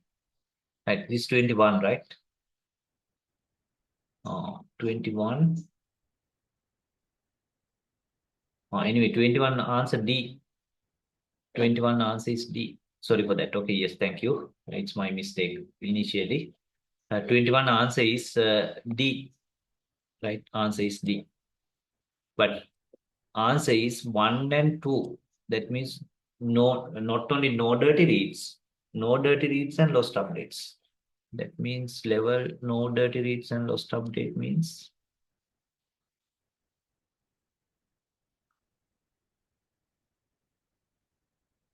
lost updates. Then we are going from level 1, level 2 here. Okay, let's double check with the UCSC note. Okay, that is the easiest.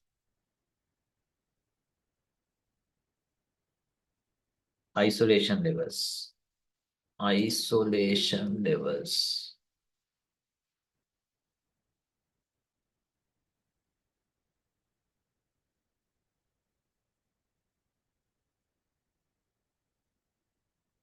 Again, they also don't use the number. That is the issue. But the question refer to a number. Have they called it level 1, level 2, level 3?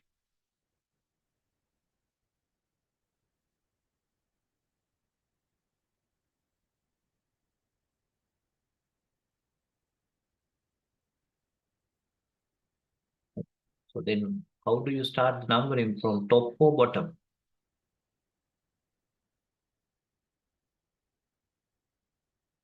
That is unfortunately confusing situation because your UCSC note also don't use the numbering.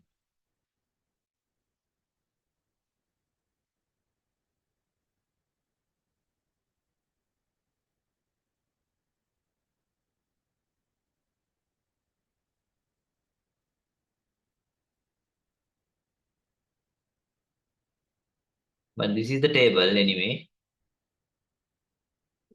This is the table. Anyway, let's read the question again. Uh, According to the answer, examiner's answer is D. That is 1 and 2. No dirty reads, no lost updates. No dirty read, no lost updates means it says no, right? Yeah, no. No dirty reads, no lost updates. This is no, right? No dirty reads, no non-repeatable read. But it's not lost updates, right? Okay, let me check our note. Our note is better then, but no dirty reads, no lost updates. Right? So that means this doesn't occur. This doesn't occur. Actually, this is also not happening. So that is repeatable read. I think it should then go from 1, 2, 3 like this. 1, 2, 3 like this. So then it should be 2. Okay, shall we ask ChatGPT? Because its numbering is a little bit confusing. Uh, what are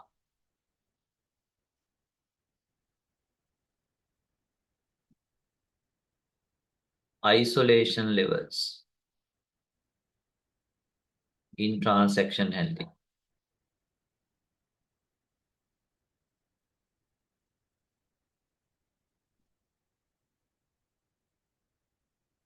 Hope ChatGPT gives us numbers also. Right. 1, 2. 2 is read committed. But that says non-repeatable reads and phantom. One is using numbers, that is the issue. I think this numbering is the issue now.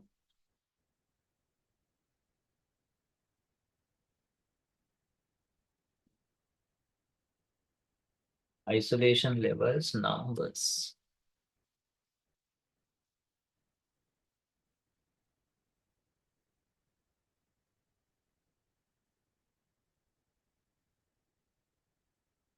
Now you can see level 0, read uncommitted. Level 1, read committed. Level 2, repeatable read. So then,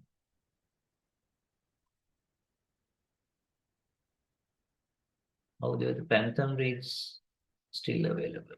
Anyway, it's getting more and more confusing now. Now the serializability is level 3. Serializable means no issue. Okay. Level 2 means phantom can happen. So level 2 means phantom can happen. Others are not going to happen. Okay. So level 2 is fairly good. Level 3 is the best. Okay. Level 3 is the best. So this is level 3. So level 0 is, I think, any issue can happen, right?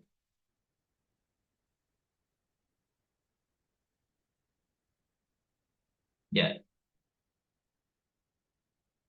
all the issues can happen, right? So that means this is where you don't have this. Yes, I think this is level 2, right? It should be level 0, level 1, level 2, level 3. Okay, level 3 is the best because level 3 is the serializable, right? Level 3 is the serializable. According to ChatGPT, level 4 is serializable. Right? Sorry, level 0, level 1, level 2, level 3. Level 3 is the serializable. So level 3 is where you don't get any issue, right? Level 3 is where you get any issue. So that means this is level 3. Then this is level 2. Level 2, dirty read cannot happen, non-repeatable read cannot happen. Okay, so the lost update is also somewhere here. According to our note, you can see level 0, level 1, level 2, level 3. In level 2, lost update cannot happen, dirty reads cannot happen, and of course, non-repeatable also cannot happen. But anyway, examiner is interested in these two. So this is called level 3, right? Sorry, level 2, level 2. Okay. So just make a note of that. This is 0, 1, 2, 3. Okay. So therefore, answer must be in level 2 isolation, no dirty reads, no lost updates. Okay. But unrepeatable reads can be there. Right? But according to this, non-repeatable reads also do not occur, right? I don't know. It's more confusing there. But according to this note, non-repeatable reads can also occur, right? Anyway, I will double check this. Maybe I have made a mistake in this table. I think one of the students told me that there's an issue with this table in the past also. I think that student refer to this question. So therefore, I will take that responsibility. I will double check this table and I will update with the numbers also, maybe 0, 1, 2, 3, and I will resend it to your WhatsApp group. Okay, because if I can remember, last year also one of the student sent me a message saying there's a, I don't know, last year or this year, I think this year, right? Send me a message saying there's an issue with this table or inconsistency in this table, right? Maybe one of your batchmate, okay, or maybe one of you, okay. Right. So I'll double check this. Definitely, I will double check and I will update the numbers also, okay, and send you the screenshot again, okay. Right. So let's keep that question open for the time being, okay. Right. 22. Which of the following statements contains consistency problems demonstrated in transaction table 1 and 2 respectively? Okay. Right. So first one, second one. So what are the issues with the first one? Unrepeatable reads. Unrepeatable read means second time when you read, it has been changed. Okay. It has been changed.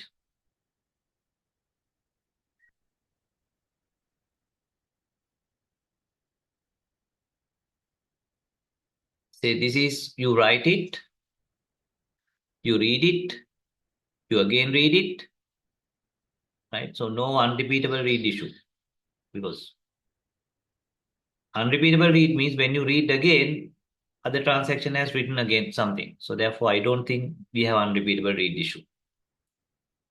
Uh, First, this one is then dirty read. Dirty read.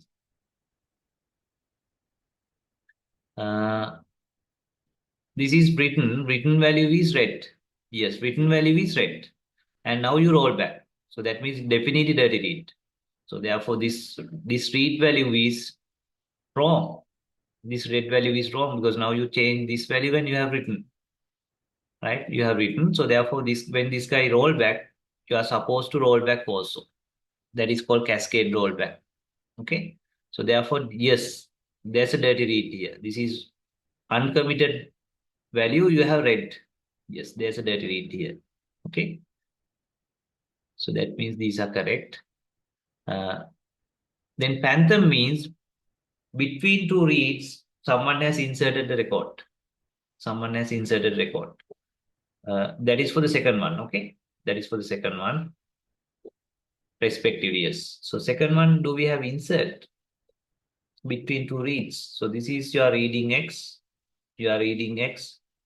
In between, because this is read and write, it can't be a insert. It must be update, right? So read and write means update. If it is pure write, yes, it can be, but pure write is also can be update, okay? But there's a higher chance of insert if it is a pure write, okay? Actually, we can't say whether this is insert or not, okay? So there's no guarantee that this is a insert. This can be insert, this can be update. So therefore, this is a possible answer. Possible answer. If you don't have any options, we'll go for this. Okay. Because we don't know whether this is an insert or not.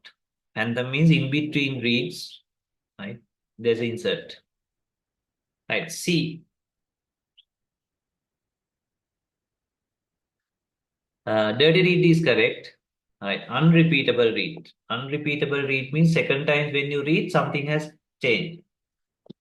Something has changed. Yes. Sorry. Sorry, not read X and read X. So the issue is with Y. Okay. So earlier, not read X and read X because this is your changing Y. Okay. But anyway, the issue is there.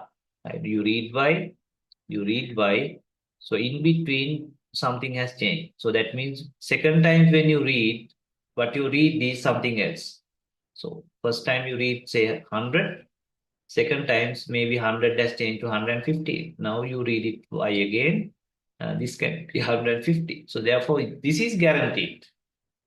The phantom, you don't know. But unrepeatable read is guaranteed. Okay. So therefore, I'll go for C as answer. D again, phantom, we can't know. This is read and this is read and write, but how do you know whether this is phantom or not? By the way, it is not phantom because here you have the read this. You are not reading again. So therefore, definitely no phantom issue here. Right. Uh, and again, this is a bit of a question mark. Unrepeatable read? No. No. There's no you don't read the same thing twice. So therefore, this is definitely no. C is answer. B, we are not 100% sure whether this is a phantom or this is an insert to update. Is this an insert to update? Okay. So therefore, I will not go for B. Rather, I will go for C. But I don't know if the examiner take B also. Okay.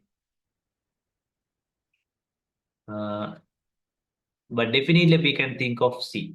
Right. 22. Right. We'll look at the 22 answer. Yes, examiner has taken C. Okay. Right. 23. Which of the following properties will be preserved by the read consistency in NoSQL? Right? Read consistency, right? Not write consistency. Okay. So that means when you read, it must be consistent. Okay, it must be consistent. This is definitely mentioned in your note under NoSQL database transaction. Only thing is I can't remember. Okay, so therefore let me look at the note. I think logical consistency should be there. There's something called session consistency. That is also right consistency, right? Yeah, this is definitely in your note. Let me double check. Okay, under transaction handling of NoSQL databases. Okay, this is not NoSQL. Yeah, NoSQL. Right, this is read consistency. Right. Read consistency, NoSQL will guarantee that reads will always get consistent responses to their request. Read consistency will prevent inconsistent read or read-write conflicts. So read consistency will preserve logical consistency, ensure that different data items make sense together. Replication consistency ensure that the same data item has the same value when read from different replicates. Session consistency within the user session, there is read there is read your write consistency. That means what you have written, you can see. That not others, you can see. Right? So these are the three read consistencies: logical, replication, and session. Okay. Logical, replication, and session. So then we have write consistency also. Yeah. Update consistency means write consistency. Okay. Yeah. So write consistency is one is eventually consistency. Right? That is immediately your written values will not be reflected, but ultimate yes.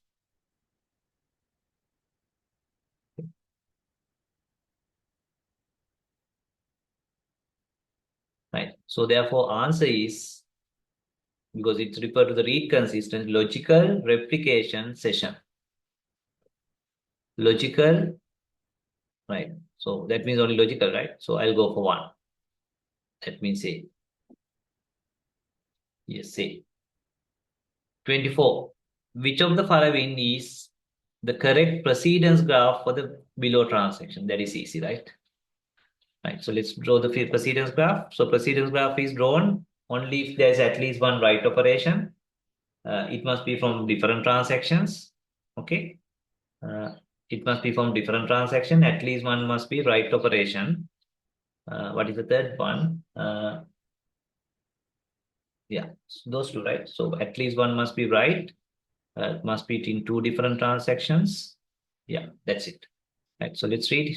This is read. This is write. Same transaction. This is a new data. No issue. This is read. This is read. No issue. But this is read. This is write. There's a dependency. Read value is now written. Okay, two different transactions. Read write conflict. Then read text. This is write text. So write value is read. Right? So two different transaction. At least one is write. There's a dependency. Then this is read by. So this is also read by. No issue here. But this is write by. So therefore there's a again dependence. But that dependency is already covered. Right. Then R is Z. Z is not anywhere. This is the first time you are referring to Z. So therefore, we have T1 to T3, then T2 to T1, T2 to T1, and T1 to T3 again, T1 to T3. No cycles. So that it is equivalent to sequence uh, transactions of T2 followed by T1 followed by T3. No cycles. So this is serializable. This is equivalent to the serial schedule of T2, then T1, and then T3, right? Do we have that? So why do we have so much of complicated thing?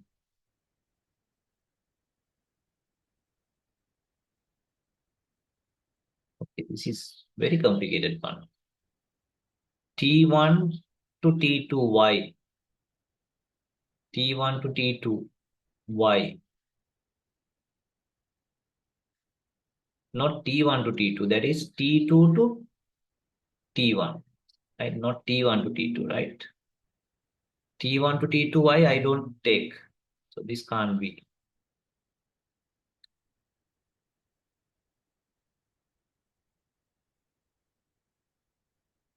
Okay?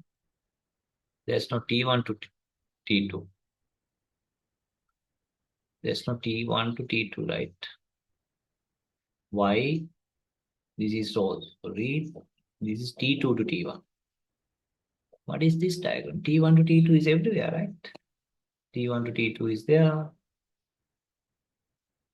T1 to T2 is there. T1 to T2 is there.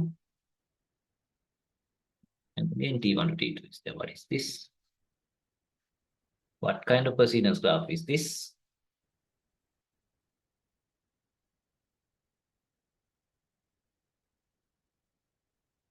T1 to T2.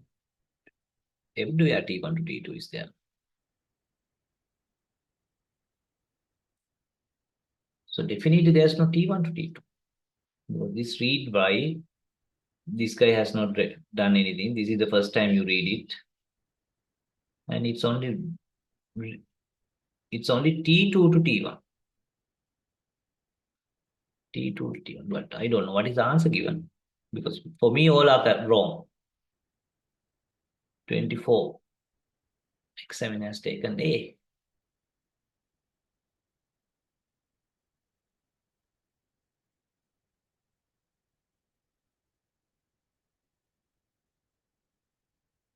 T3 to T1.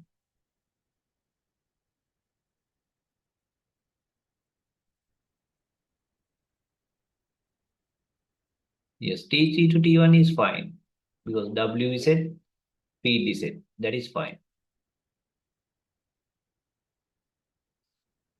But there's no T1 to T2 for me. There's another right here. Now only I got this one, right? I think that is the issue. Okay, so now only I found that there's another right here. Right, so now let me update it, okay? So this right by, this is a right by, yes. You can see right by. So there's a connection between again T1 to T2. T1 to T2 is there. And also you can see read by, write by. Anyway, this read by is already there. Right? So this is read by. Right? So this is read by, no issue because both are read. But now read by, write by. Read by, write by. So therefore there's a dependency from here to here. Now I need to update this again. Okay. Because now only I found this, there's the W is a D. Okay. Right. Now let me, this is W is a R is a fine. Right. So now let me update it. Okay.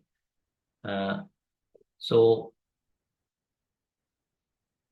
let me take a different color. So this is T1 to T3, which I have already mentioned. T1 to T3. Then T2 to T1. T2 to T1 is already mentioned. Then T1 to T3. T1 to T3 is already mentioned. Then T3 to T2. T3 to T2 is there. T3 to T2 is there. T3 to T2. T3 to T2. Okay. And we better mention what is the data also. T3 to T2 is Y. T3 to T2 is Y. Let's show the data also. T1 to T3. T1 to T3, it is X. T2 to T1, it is Y. T2 to T1, it is Y. Then T1 to T3, T1 to T3, Y is also there. Y is also there. Then T3 to T2, Y is there. Yeah, T3 to T2, Y is there. Then T1 to T2, Y is there. T1 to T2, Y is there, already mentioned. So T1 to T2 is there, and that is Y. That is cycles are also there. T1 to T2, Y. T1 to T2, Y. And then T3 to T2, T3 to T1 is it. T3 to T1 is it. T3 to T1 is it. Yes, now it makes sense. Okay. Actually, all of these happens because of this. I come mess it. I only look at like this. Okay. Right. So now let's look at it again. Anyway, the answer is A. We double check. Say T1 to T2 X. T1 to T2. No, T1 to T2 is, how come be X? How can we say T1 to T2 is, no, sorry, T1 to T2 is Y, correct. T1 to T2 is Y. T1 to T2 is Y, correct. T2 to T1 is X. T2 to T1, no, T2 to T1 is X. This is Y. No, right? T2 to T1, there is no X. You can see T2 to T1 is only Y. So this is definitely wrong. T2 to T1, no, it is Y, right? Right, correct. So T1 to T2 is also Y, T2 to T1 is also Y, correct.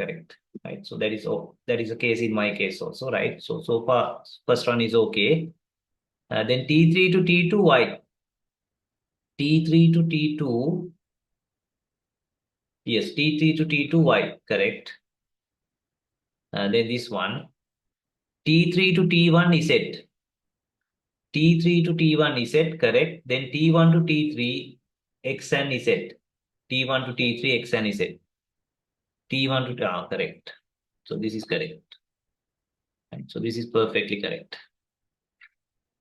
Right. So earlier, what happened was when I just call it like this, I never saw this WY. Because of WY, we got additional things. So this is correct. And this is exactly same as this. Right. So the answer is correct. Okay. Answer is correct. So any questions about that? Anything not clear? Remember, it must be between transactions. At least one action must be right. So it can be read write, write read, or write write. Okay. So therefore here write read, read write, write read write, another write write, another write read. It must be same data, right? So you can even mention data here also. This is X data, this is Y data, this is Y data, this is Y data, this is Z data, and this is Y data. Y data. So then we put it like this. Okay. Right. So 25, last question. Which of the following can be considered, can be isolated level for the queries Q1, Q3 transaction? T1 get the same output. Which of the following can be the isolation level if the queries Q1 and Q2 transactions get the same output? Okay. Now they refer to level 0, level 1. I will definitely update my note and give you back. Okay. Right. So shall we skip this question because I will update our note and then we will discuss this question because our note I need to update the level 0, level 1, level 2, level 3 and so on. Okay. But anyway, just let's look at what is the possible issue. Start transaction. This is a select query. This is another select query. In between there's insert. Right. So you can see that is a phantom issue. Only possible issue is phantom issue. So phantom issue is the only possible issue because there's only insert, right, in between. So that means phantom do not occur only in serializable because in all the other cases, possibility of phantom is there. Okay. So that means it is level 3. Level 3 is the highest, right? Level 4 is also there. Whatever the highest should be there. But according to my notes, the highest is level 3, but there's a level 4 also. Anyway, I'll go for level 3 because according to my note, our note, level 3 is the highest. There's no level 4. What is the answer? Yes, D. So highest level is serializable. Only serializable level uh, you have the phantom issue is resolved. Okay. So therefore, yes, this our interpretation is also correct. This is 0, 1, 2, 3. Level 3 is serializable. None of the issues are there. Right. Right. So we skip one question, right? We skip one question.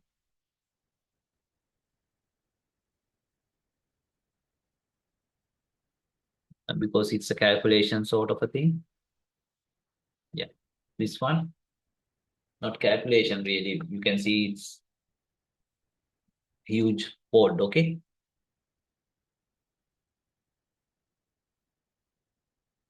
Which of the following SQL statements specify the database constraint that the manufacture year of a vehicle must be similar or prior to registration year of the vehicle? Right. So those are assertions, or is it all assertions? assertion, assertion, assertion, assertion, assertion. Yes, all assertions. Okay. Okay. Create assertion called year construct. Okay. Create assertion year construct. Right. I think this is wrong. You can't say create year construct assertion. It's usually create assertion, then the assertion name. So therefore, I'll get rid of this because it says create, then the name and assertion, right? Create assertion, create. Yeah. So I'll get rid of these two because syntax is not correct. Now it's easier for me, right? Create assertion, year construct constraint, check not exist, select all from vehicle B and registration R where chassis number is R chassis number and B's manufacturing year is less greater than registered year. So you need to double check that the manufacturing year is bigger than registration years, right?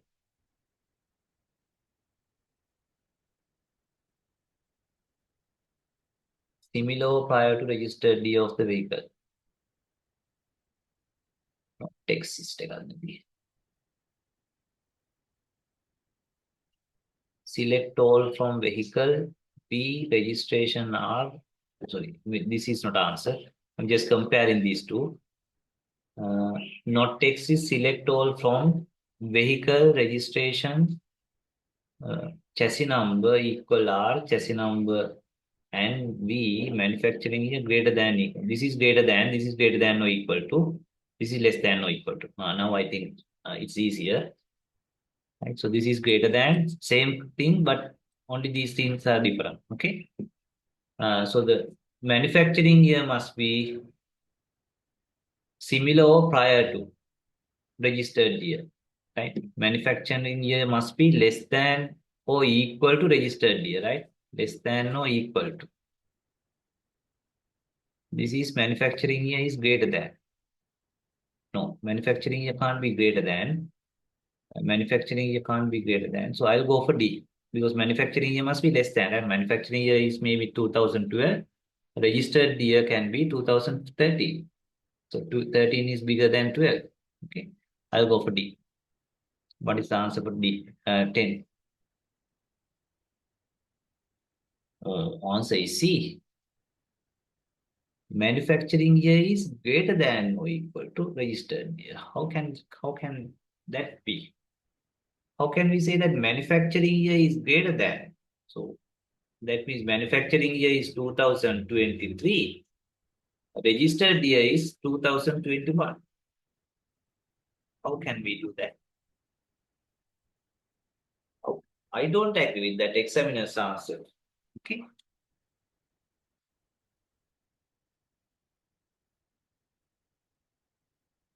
It says not exist. Oh, yes.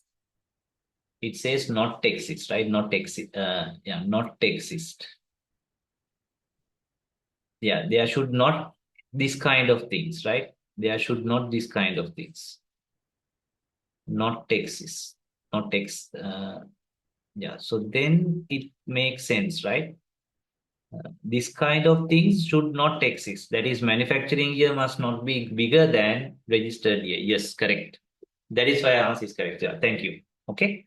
Yeah, because it says not exist, the answer is correct. Correct answer is C.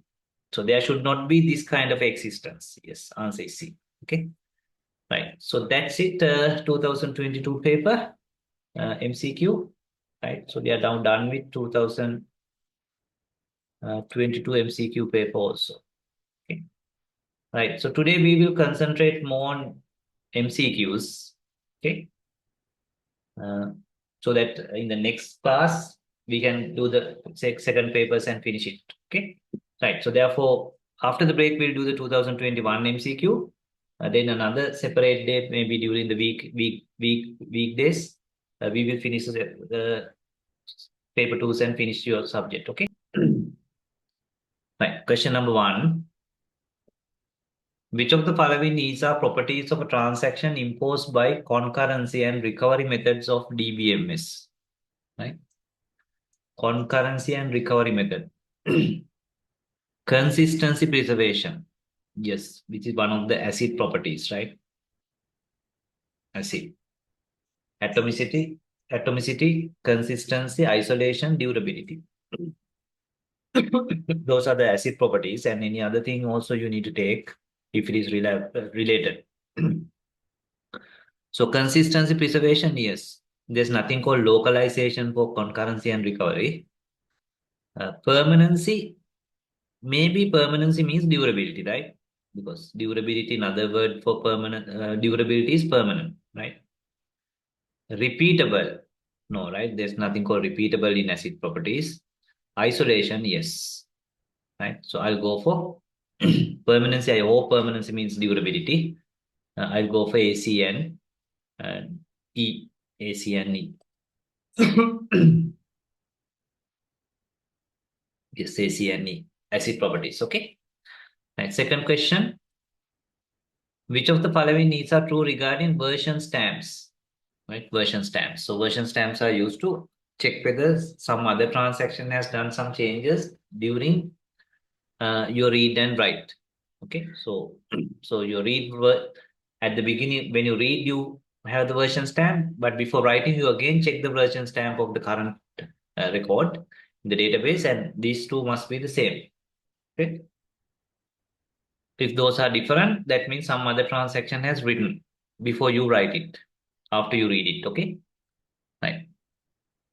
Version stamp can be generated using unique and large random number. Yes, one option is large random number. It must be unique, or you can use time stamp, or you can just use a sequence. Okay, those are the possibilities. Yes, this is a possibility. B. Timestamp of the creation of the record can be used as a version stamp. Creation of the record can't be used. Creation of the record is, then it is the same, right? Your record has been updated 100 times. Still, the timestamp is creation time. No. So timestamp can't be the creation of the record. Okay. Timestamps should be something like what is the last updated time, not creation time. One timestamp is last updated time. So when you update it now, the now timestamp is added so that it keep changing. It must be something keep changing, right? So creation time is not something changed. So no. Hash user ID can be used as a version stamp. No, hash user ID is not going to work because this must be something unique to the update, right? Update, not unique to the user. Okay. Because maybe same user has changed this record in two different transactions also. Right. D. A vector stamp is special form of a version stamp used by peer-to-peer NoSQL databases. I have never seen something like this. I don't know. I have never. Maybe it's mentioned in your note, but I can't remember. An incrementing counter for each record created can be used as a version stamp. Yes, incrementing counter is perfectly okay. Right. So I'll go for A and E. Right. For each record created can be used as a stamp. Yes. Each record we have incrementing count. But is it the incrementing count for each record? Yeah, maybe. Yeah, each record we have incrementing count 1, 2, 3, 4, 5, 6 years. I'll go for A and E. A and E. Oh, examiner has not taken E. Examiner has taken A, that is fine. Examiner has taken D, but not T. Right? That is strange. So I want to put it into the chat GPT. Okay. I definitely want to put in this to chat GPT. Maybe my interpretation is wrong. And also we'll look at your note also and see whether there are any clues from your note. First, I want to put it into the chat GPT.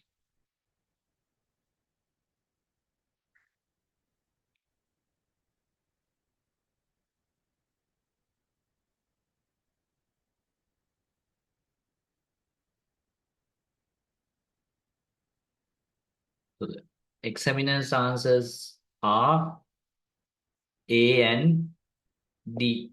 A and D. Okay. A and D.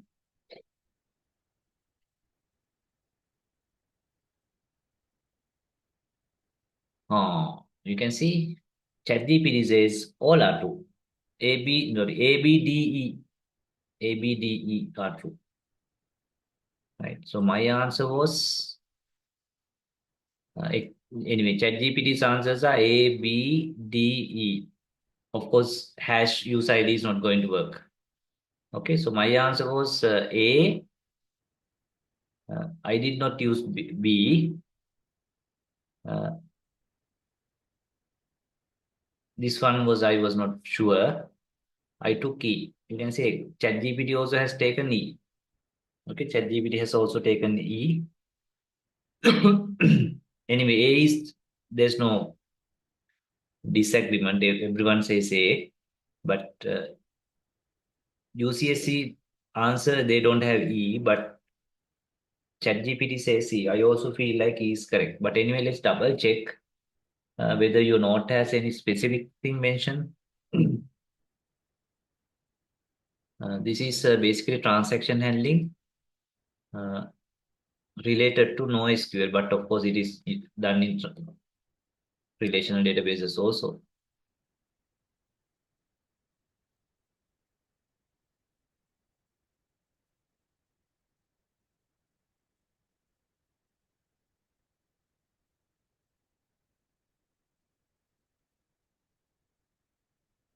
Timestamp for some.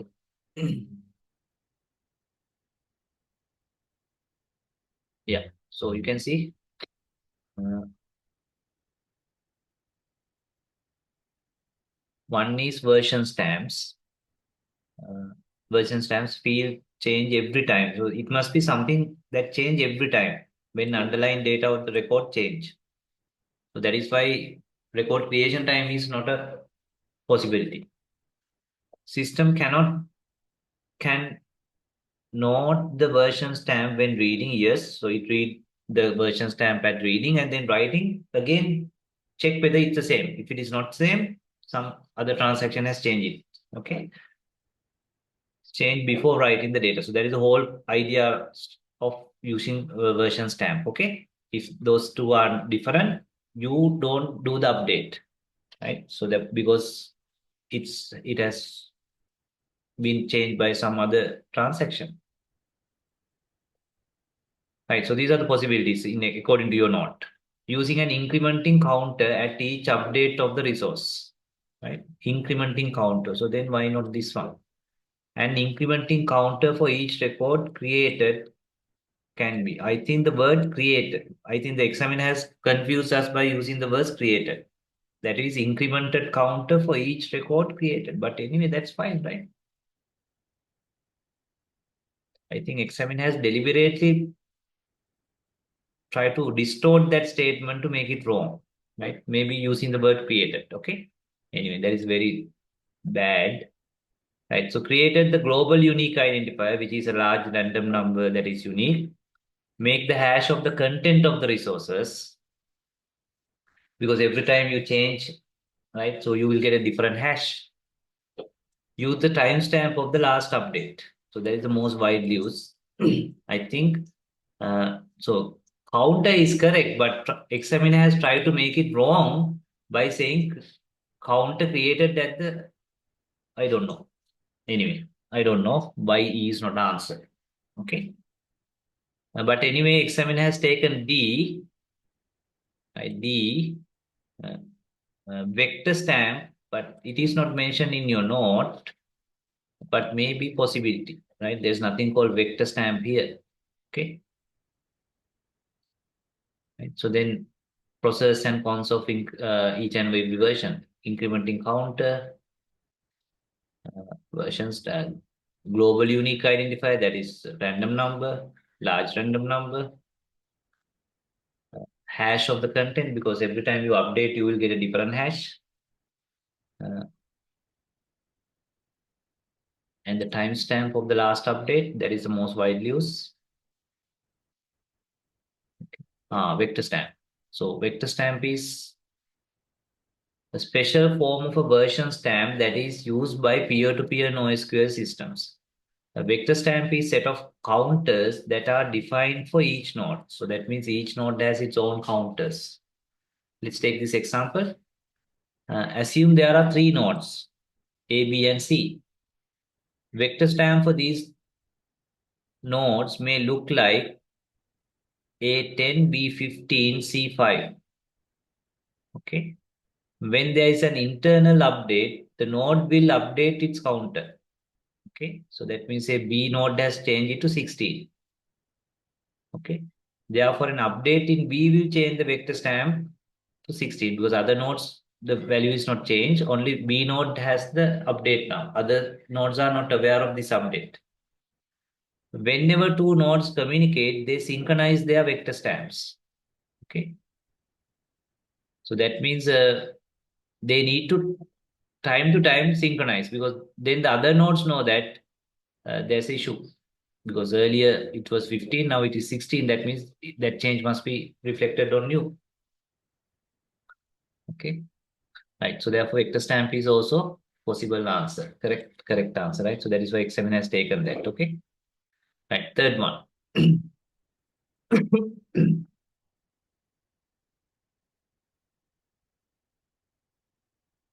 An air traffic control system which should be available 24 by 7 is to be deployed in an area which is frequently suffered from earthquakes. An expert recommends using NoSQL database for this system.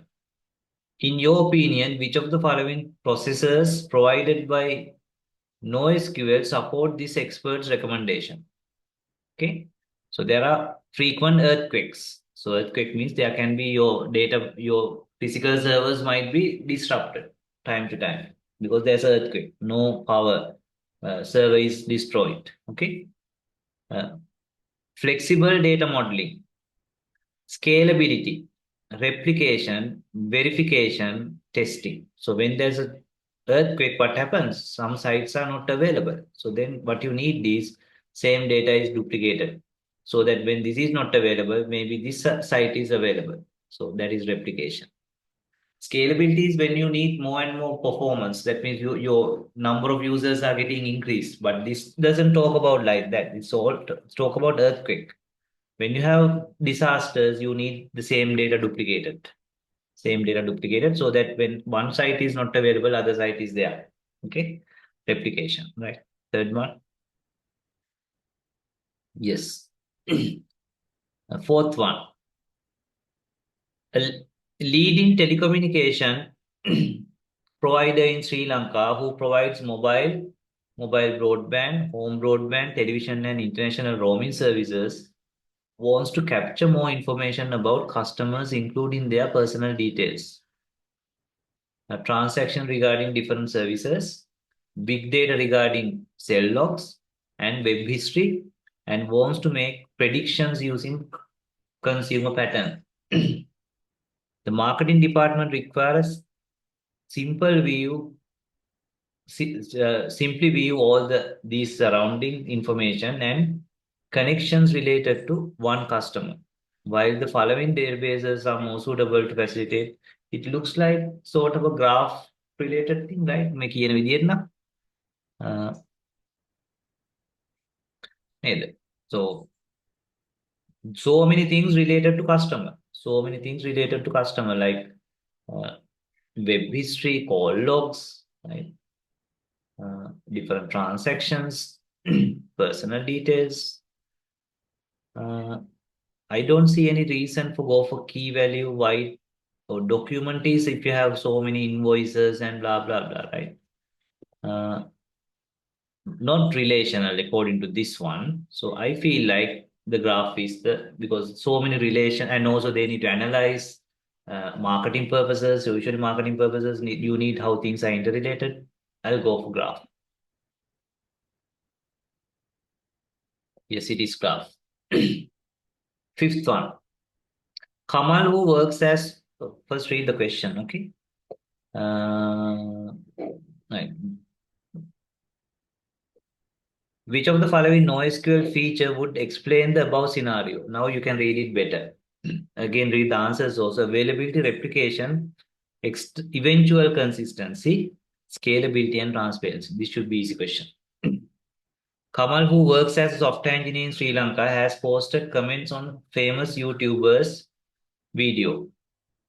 Nimal, who is studying for PhD in USA, has contacted him saying that the YouTube has replied to the comment mentioning that Kamal is the winner for given giveaway conducted by the YouTube channel. However, Kamal checked the comments. He could not see such a comment when he contacted. So that is eventual consistency, right? Anyway, continue. Because initially you can't see, but after sometimes everyone should see the same picture. But initially, different people may see different pictures. He has sent a screenshot to prove that the reply was still there. After that, when Kamal checks it again, he saw the comment. Yes, now he can see. Assuming YouTube uses NoSQL database to store comment, which of the following NoSQL feature would explain the above scenario? So I'll say eventual consistency. Right? I'll go for C. Yes.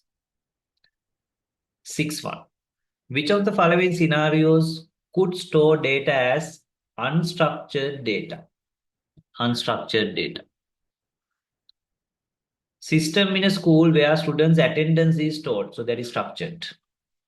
System whose genome data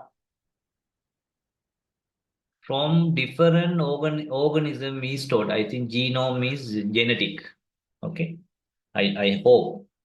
System where genome data from different organisms is stored. So that should be genetic data is, I think, highly unstructured, right? Is it structured? I don't know. I have not done biology. So therefore, I'm not very sure about that. I hope those are some very unstructured, right? Anyway, C.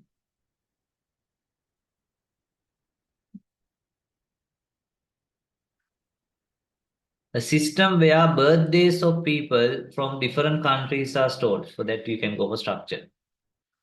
System of DNA RNA data related to COVID vaccinations developed by different countries and clinical trials are stored. I think biological things are very unstructured, right? Biological thing is nature's creations, right? Nature's creations have no patterns, very little patterns. I'll say no. So maybe then genome data also I'll say no then, right? Because biological things usually unstructured. Uh, sorry, so what you need is unstructured data, sorry. So then I will say this is yes, this is yes, because unstructured, okay. System where GC advanced level is set, so that is structured. So I'll go for, because these are biological things, I'll go for B and D. Others are like ESET scores, birth dates, attendance, so those are structured. I'll go for B and D. Yes, B and D.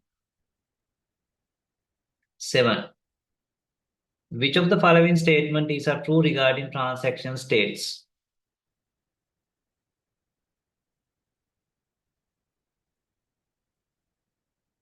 At, at the active state, transaction executes its read and write operations. In partially committed state, some concurrency control protocols are applied. In committed state, transaction can be aborted and the update would be rolled back. Okay.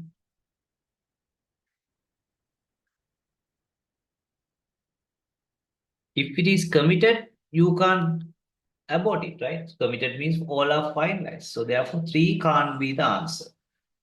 Right? 3 can't be the answer because after, if it is committed state, how can you abort it?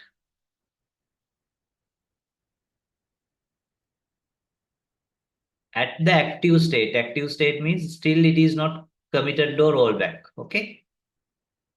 Transaction executes is read and write. Yes, right. It's Still it is doing its read and write operations. Correct.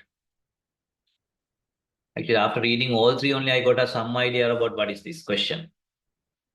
In partially committed state, partially committed means, what is my partially committed? That means the committing is on the way, still happening. Committing has not finished. Some concurrency control protocols are applied. Yes, otherwise, what happens if we need to roll back?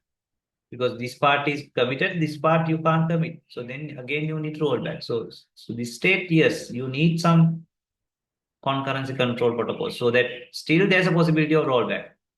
I'll say yes. So then I'll go for possibly D. I'm not 100% sure. Possibly D because it looks like 3 can't be the answer. So therefore, I'll definitely not take E. 1 is definitely correct for me. I don't know. Maybe A, maybe D. But D, second one also looks okay for me. I'll go for D. Yes, answer is D. Okay. Right. 8. Which of the following attributes defined in the following SQL statements is a candidate keys? So that should be easy question. Okay. Right. So it's a staff table. Definitely NIC is a candidate. Abbreviation. I don't think so because only few numbers possibilities are there, right? Abbreviation. I don't take. Email. Not a very good one, but because we are looking for candidate, yes. Employee ID, definitely yes. Date of birth, no. Email, I am not 100% sure, but I will take it as a candidate key because usually one person will have that same email will not be for the more than one person, right? But these days, those are violated, right? Some people are scared of other. Uh, some people want to check others' emails, so then they create shared emails like some husbands and wife because they don't trust each other, right? So then what happens if both are in the same company? So therefore, email is, I don't know, but usually in civilized society, email is unique, right? So others don't look at others' email, right? So therefore, I'll take email also. I'll take A, C, and D. I'll take A, C, and D. A, C, and D. Right. 8. C is not taken. So because of that possible issue, people sharing email addresses, especially countries like Sri Lanka.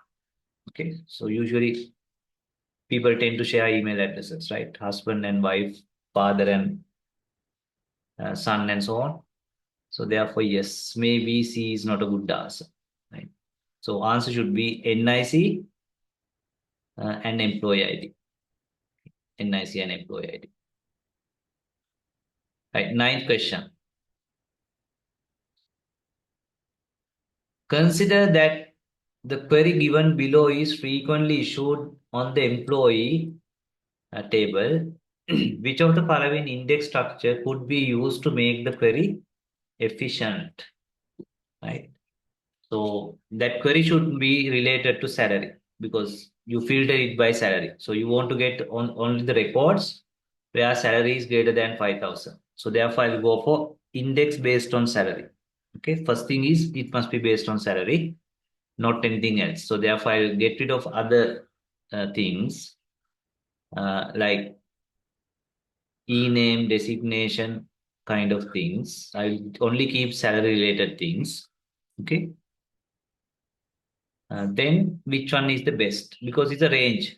It's a range means definitely I will not go for hash because hash, your different values are going here and there.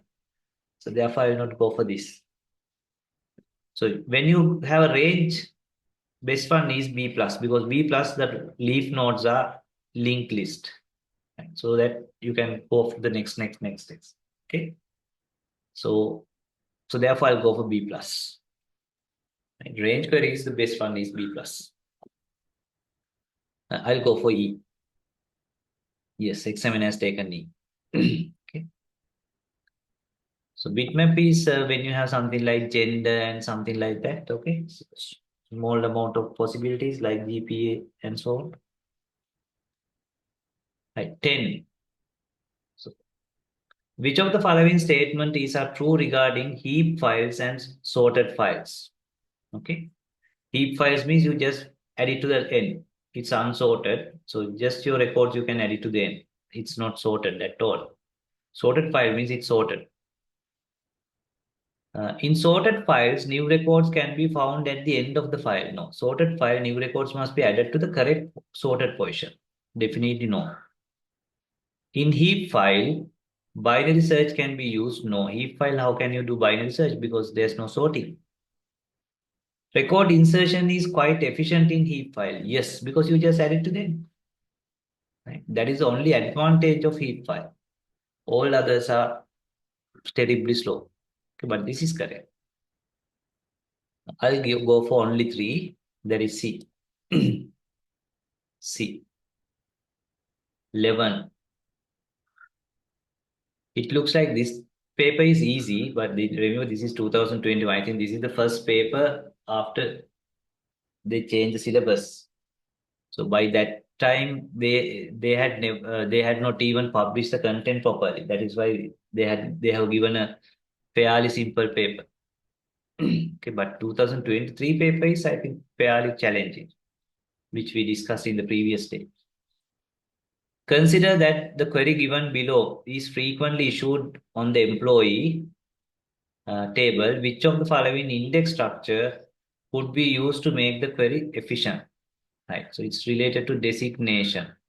It's one type. So maybe hash is also good enough because there's nothing called range check and so on. Right. Hash index on designation. Yes, possibly yes. B plus tree on e name and salary. No. E name and salary. E name and salary is not going to work anyway. It must be based on designation. Uh, so you don't need B plus because there's no range checks. Okay. Bitmap is when you have only few possibilities. Maybe, but yeah, bitmap is also okay for me. Should we go for bitmap also? But hash is fine. Okay, I'll go for both A and C. Okay. 11. Oh, examiner has only take A. Shall we double check bitmap because I have wrong thing in my mind. Okay, wrong concept. Or maybe examiner is very strict. Right, bitmap. This is our note, not the UCSC note. Right, bitmap index. Right, hash index. We just hash value and you directly go there.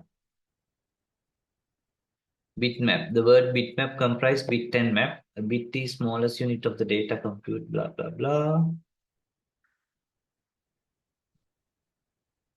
Yeah, something like female and male and so on, right? Bitmap for genders are given in the following figure. So you can see male, female, male, female. So then you can use this bitmap index to search for males, search for females faster. Right. So we can do it when bitmap is suitable when we have quite less number of unique values like male, female. That is why actually I took that because maybe only few posts are there, right?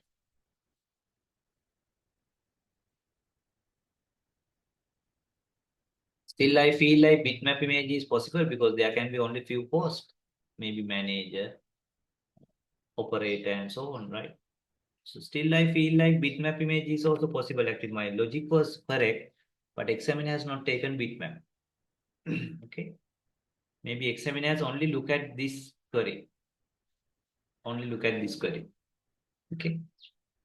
Uh, Still, I feel like bitmap is also possibility. Okay, because there can be only few designations. Anyway, examiner has taken only hash. 12. So this should be that simple calculation, right? Do we need to do that? Current or current There are 300,000 records. Fixed length of 100 byte. Each one is 100 byte. Unspan. Given that block size is 4096, how many blocks are required? So we did a similar question, right? Anyway, let's do it quickly. First of all, you need to find the block factor, number of records in a block. That is 4096 divided by 100. If you say 2.5 block, it must be 3. So seal it. That is 40.96. That means 41. 41 blocks. Now you can calculate now how many blocks are needed. So one block, you can have 41 records. Right? 41 records, but you have 300,000 records. So therefore, number of blocks required is 300,000 divided by 41. Sorry, this is not ceiling, this must be flooring, right? So you 40 point something means you can keep only 40 records. 40 records in a block. Sorry, it should be flooring, right? Therefore, its division is also easier. Now, in one block, you can keep 40, but you have 300,000 records. So therefore, it will be 215,000, then 7500. 7,500 records per block. Sorry, 7,500 blocks are required. Answer must be D. D. That is a typical question, okay? Which of the SQL statement correctly specify the following domain constraints?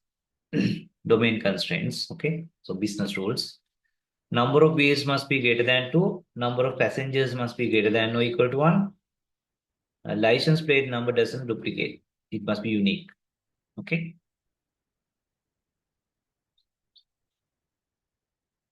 There's nothing called no duplicate. It must be unique. No duplicate no duplicate. There's nothing called no. This is because this is SQL. So D is not answer. A is not answer. Right. So then what about the second one?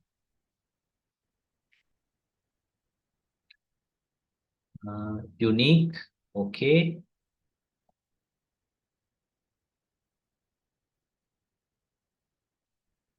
Number of passengers greater than or equal to 1. But there's no such constraint here. Right? No such constraint for number of wheels also. So therefore this is wrong. So this is fine. Unique. Number of wheels must be greater than 2. Correct.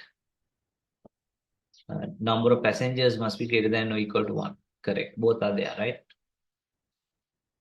Both are there.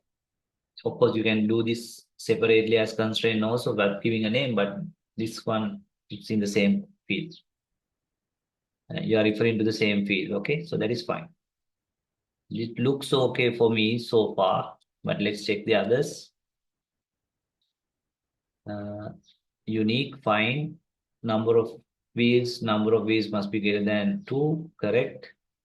Number of passengers must be greater than or equal to 1. But it says where. It's not where, it must be check. Yeah, so then we have no other option but to go for C. Yes, C is no issue so far. So 13, I will go for C. Yes, C. 14. So you can see examiner is really interested in assertions. Okay, so therefore don't just concentrate on triggers. Just do a good research on assertions as well. Right? Little bit additional things also try to learn. Okay. Though assertions are very rarely used. Your note itself also saying that assertions are very rarely used, but examiner is really interested about assertions.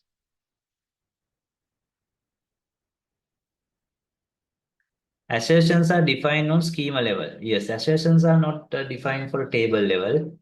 Uh, okay, schema level. That is why assertions are more complicated also, but it's more comprehensive.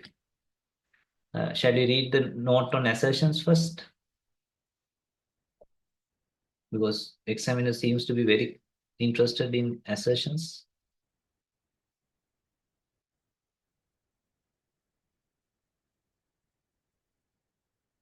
Where is assertion? Yes, this topic.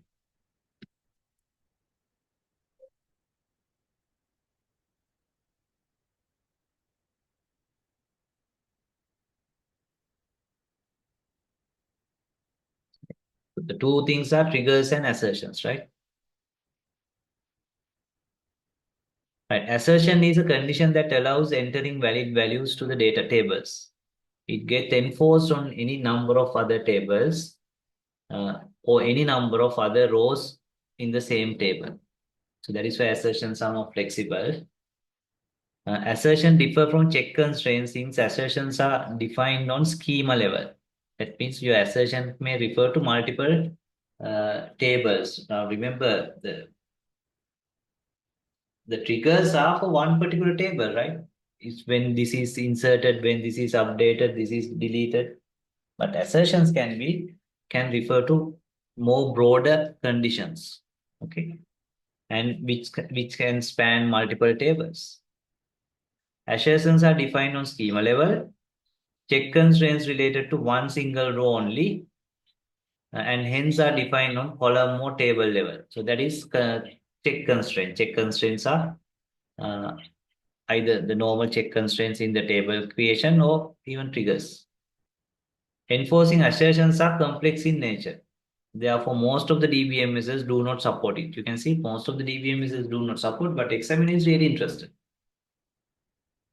Right? Create assertion, the constraint name, check the condition. Okay.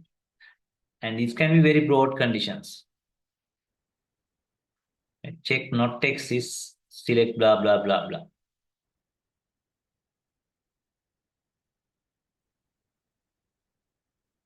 But we discuss more about triggers. Triggers, but examiner is more interested about assertions. Okay. Right. Assertions are defined on schema level. Yes. Domain constraints and referential integrity constraints are examples for form of assertions. No, right? Those are not assertions. Right? Those are not assertions, right? So assertions are more complicated things, right? Check constraints. Check constraints verify that assertions on one more table and one more attributes, while assertions verify one table and one attribute. Now, assertions are much more broader. Check constraints, okay? Check constraints verifies the assertions on what is that? Check constraints verify the assertions. Another check constraints verify the assertions on one or more table and one or more attributes, while assertions verify, then the assertion is everywhere, right? This is also assertion, this is also assertion. I don't know what kind of English is this.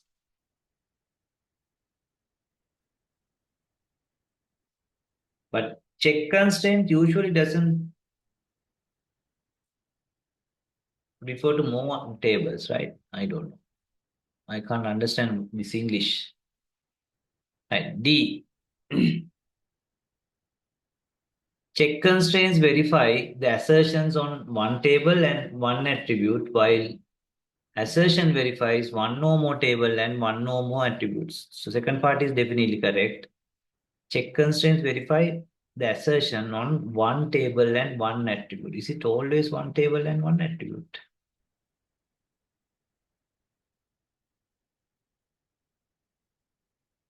That I'm not very sure. Okay. Most of the modern DBMSs do not support assertion. එක නාගේ note එකේ කෙලිම කියලාම තියෙනවා. හරි මට අනිත් ඒවා එච්චර sure නැහැ ලියලා තියෙන විදිහ. I'll go for A and E. I'll go for A and E because I'm not very sure about the other things. Okay. But definitely A and E directly mention in your note also. And what are the answers? Yes, A and E is those are correct, but examiner has taken B and D also. That means domain constraints and referential integrity constraints are examples of assertions. Okay. Then D, check constraints verify the assertions on one table and one attribute, while assertions verify more. I think that is correct, right? I think this word here the word assertion is as a general word. Right? Check constraints verify. So the assertion means compliance, whether it's satisfied. Here the word assertion is used to as a normal English term. So then yes, D is correct. Okay, D is correct. So the answers are A, B, D, E. Okay. So he also possibly examiner has taken the word assertion as a general English term. So then he should have used simple letters, right? I think those are also implemented as assertions at the end. I don't know. Okay. I'm not very sure about that. Anyway, a little bit confusing question. Okay. Right. 15. Which of the following statement correctly check whether the bank account type of an employee is savings, current, or investment? Check account type in savings, current, investment. Both are the same, right? Can you see a difference? Ah, quotes are there, right? Quotes are there. Yeah, you should have the quotes, right? Because these are not keywords. I'll say no for A, but this looks okay. Account type in savings, current, investment. Okay, I'll go for this. This is same as this. Ah, it's is. No. In check constraints, you don't say is. In, right? Whether this is in this. No, because of this. D, constraint. Now you create it as a name constraint. Check account type in say, yes, that is correct. Constraint check account type in savings and no, you don't say and. In operator, you just use this as a comma separator. So it can't be the answer. So then I'll go for B and D. It's B and D. Okay.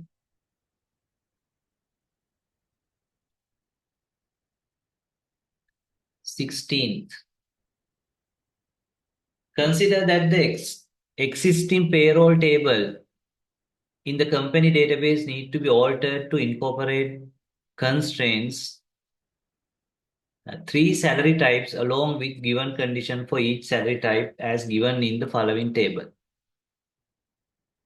Uh, hourly, monthly, annual.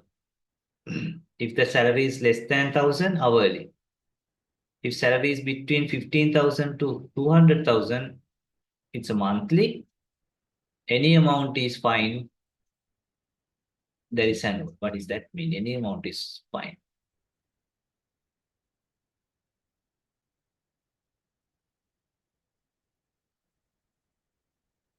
I don't know. I can't understand the question now. So any amount is that means in any amount it can be annual. Oh, maybe.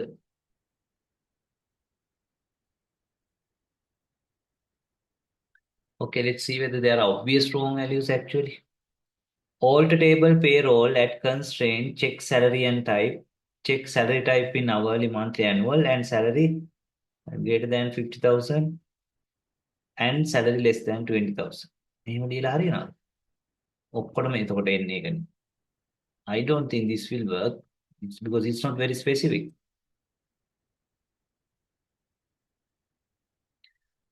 Alt table payroll at constraint check salary and type. Check salary type equal Hourly and salary less than 10,000. Yes, it can be either less than 1,000 and hourly. That is one combination. Sorry, not and sorry, not yeah, it must be and. This combination is fine. Or second combination, monthly and salaries between these. Salary type monthly and salary greater than 50,000 and less than 200,000. Right. Or salary type is annual. Then you don't need to check the salary, any range. This looks okay for me. This looks okay for me. Okay. See, what is the difference? Can you see the difference? Check. Salary type equal hourly or no, not or. This combination must be there. This combination must be there. D,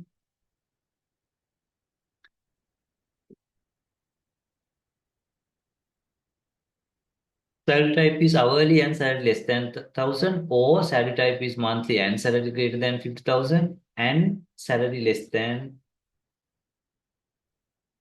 that means monthly and salary greater than 50,000 and salary less than 20,000. එහෙමද පුළුවන්ද? Yes, right. මේක වැට වැඩි වෙන්න ඕන, මේකට අඩු වෙන්න ඕන. දෙකම එක වෙන්න ඕන. හරිනේ. Yeah, ideally this should have been some brackets, but that is to readability. But anyway, this looks okay, and this is all right. And salary greater than 0. Why is that? And salary, of course, salary must be greater than 0, but they have not mentioned something like that. Okay. But this is not an issue also. Making issue එකක් වෙන්නේ නැහැ because salary must be greater than 0. I don't know why the examiner has added this. Because of that, I will not use it as answer. Okay. D, salary type hourly and salary less than 1,000 and not 10. It must be O. මෙතන and වෙන්න බෑ. ඒ ඔක්කොම එකට වෙන්න බෑ. This must be O. Therefore, I will not go for C. Okay.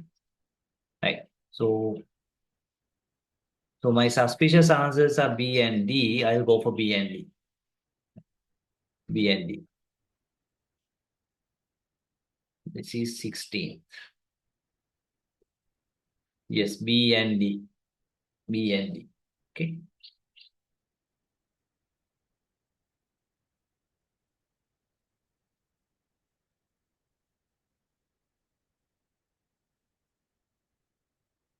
Right. So rest of the questions we will do in the next class. Next class will be the final class for the data management because we need to do 3 second questions. Actually, some of these questions we have already done, especially transaction questions and some of the indexing questions.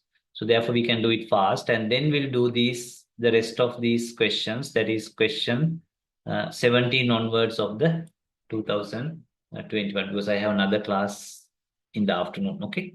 Right. So we stop at this point. The rest of the stuff we'll cover in the next class and finish this subject. Okay.